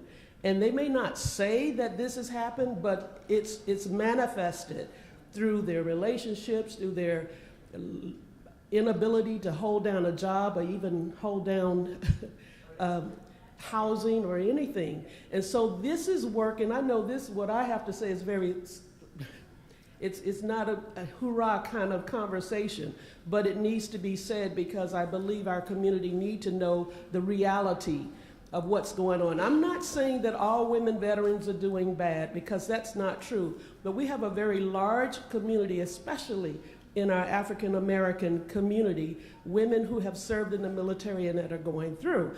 And I applaud this gentleman. I was thinking that one of our programs called Her Total Wellness, part of that program we do garden therapy. And I do it because I believe that getting your hands dirty and getting down there and working, it's very therapeutic. I myself started a garden in my backyard, and unfortunately Hurricane Irma destroyed it. And I haven't had the heart to build the garden back up, but I will. But I believe those types of things are very important for our veterans and for our women, especially when we send them out to garden therapy. They come back and say, this is the best thing that you could have done for me to help me to heal. And so there's so many things that can be done. We need to have this dialogue. We need to have this conversation about women veterans. What can we do as a nation to help these women heal? How can we help them to come forward and be open and say, this has happened, this is where I am, I need help? And so I don't do a whole lot of talking, so this is really short, but you women who have served, thank you so much for your service. I have been there, done that, 20 years in the Air Force. I know the struggle of coming out of the military and readjusting. And why is it so different? And some of the men are looking like, Well, you know, I always tell the story about when we come out of combat. Typically, when the guys come out of combat, they can come home, they can just go in their room and just chill and try to deal with it, right? But you know, I know when I came home in my uniform, just not even coming out of combat, I didn't have time to come out of my uniform. The kids were already on my ankle. And so you don't really have time to readjust. Am I saying it right, ladies? Okay. You really don't have time to make that adjustment, because you go right back into, if you're married and have kids and in the military, you go right back into that family mode. And so you don't have time. And we say, just put on your big girls what? Right. And keep it moving. And we do. But the problem is sometimes there are triggers that happen, and all of a sudden, all of those things that have happened come flooding out, and that's when we have a problem. And so I just want to get you to thinking today about women veterans a little bit more. What can we do as a nation, as a country, to help our women? There's a lot of ads about men and helping them adjust, but what about the women? Because you can't put them all in one pot. You've got to deal with them separately. And I saw Secretary Wiki on last week. We were in Atlanta at the Women Veterans Coalition meeting. We're trying to form a coalition throughout the U.S. of all women veteran organizations. I'm hoping it works. But it's to give us a bigger voice and a stronger voice here in Washington. So I thank you so much for allowing me to get up and just talk a little bit.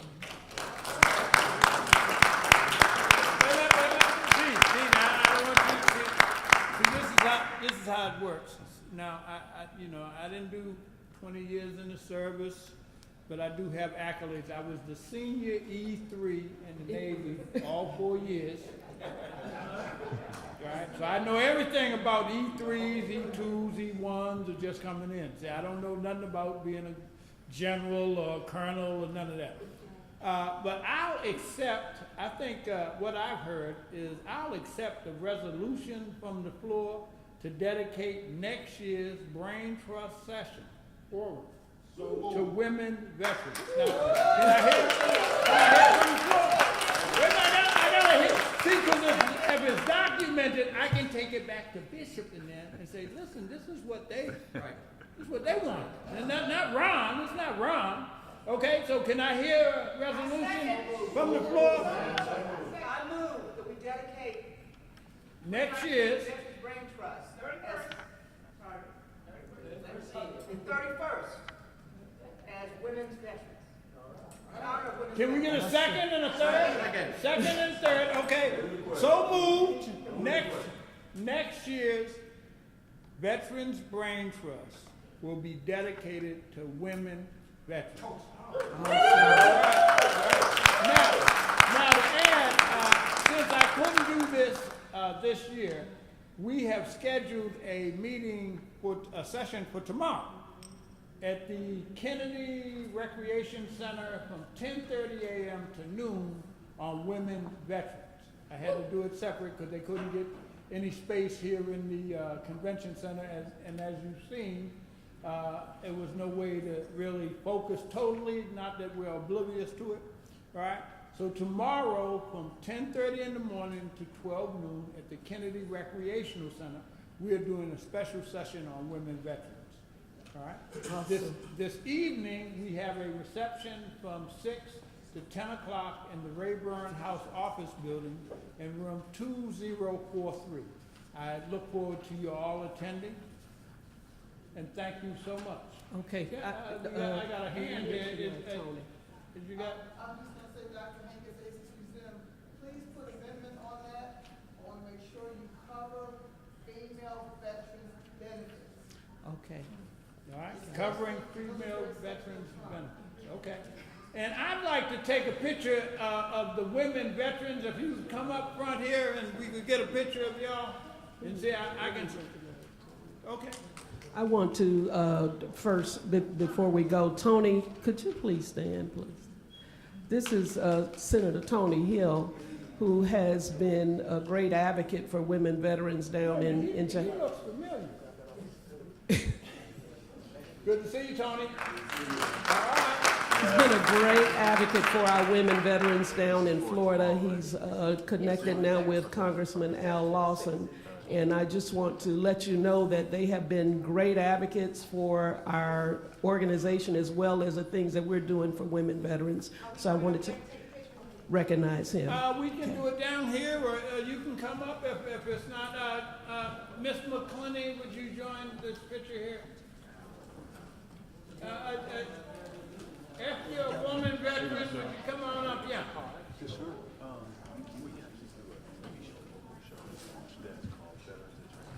Yeah, I had it though. Yeah. Ron, while they're coming up, let me make a point, because you can do your part for Dory Miller. I've sent this as a press release to the press all over the country. If you have somebody in your area that's a press, take these, send it to them, and if you need me to do an interview, here's my card. Just tell them to call me. I'll be happy to do it. You got to get the information out. What the systematic review is, the Distinguished Service Cross cases. Is that on your website? Yeah, it sure is. I'll look at that. And it also Ron's got the other thing. Shoot me an email and I'll send you the email. Okay, I'm right.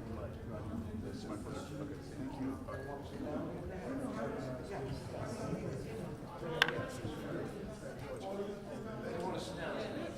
You the congressman, you gotta be in the picture, don't you? All right, some sit down.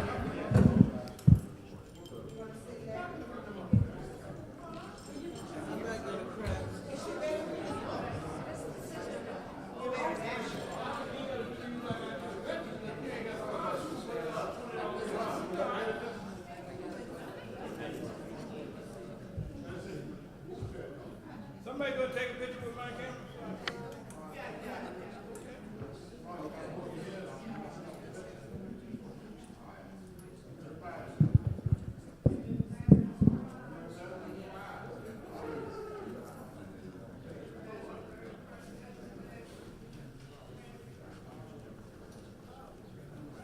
Somebody take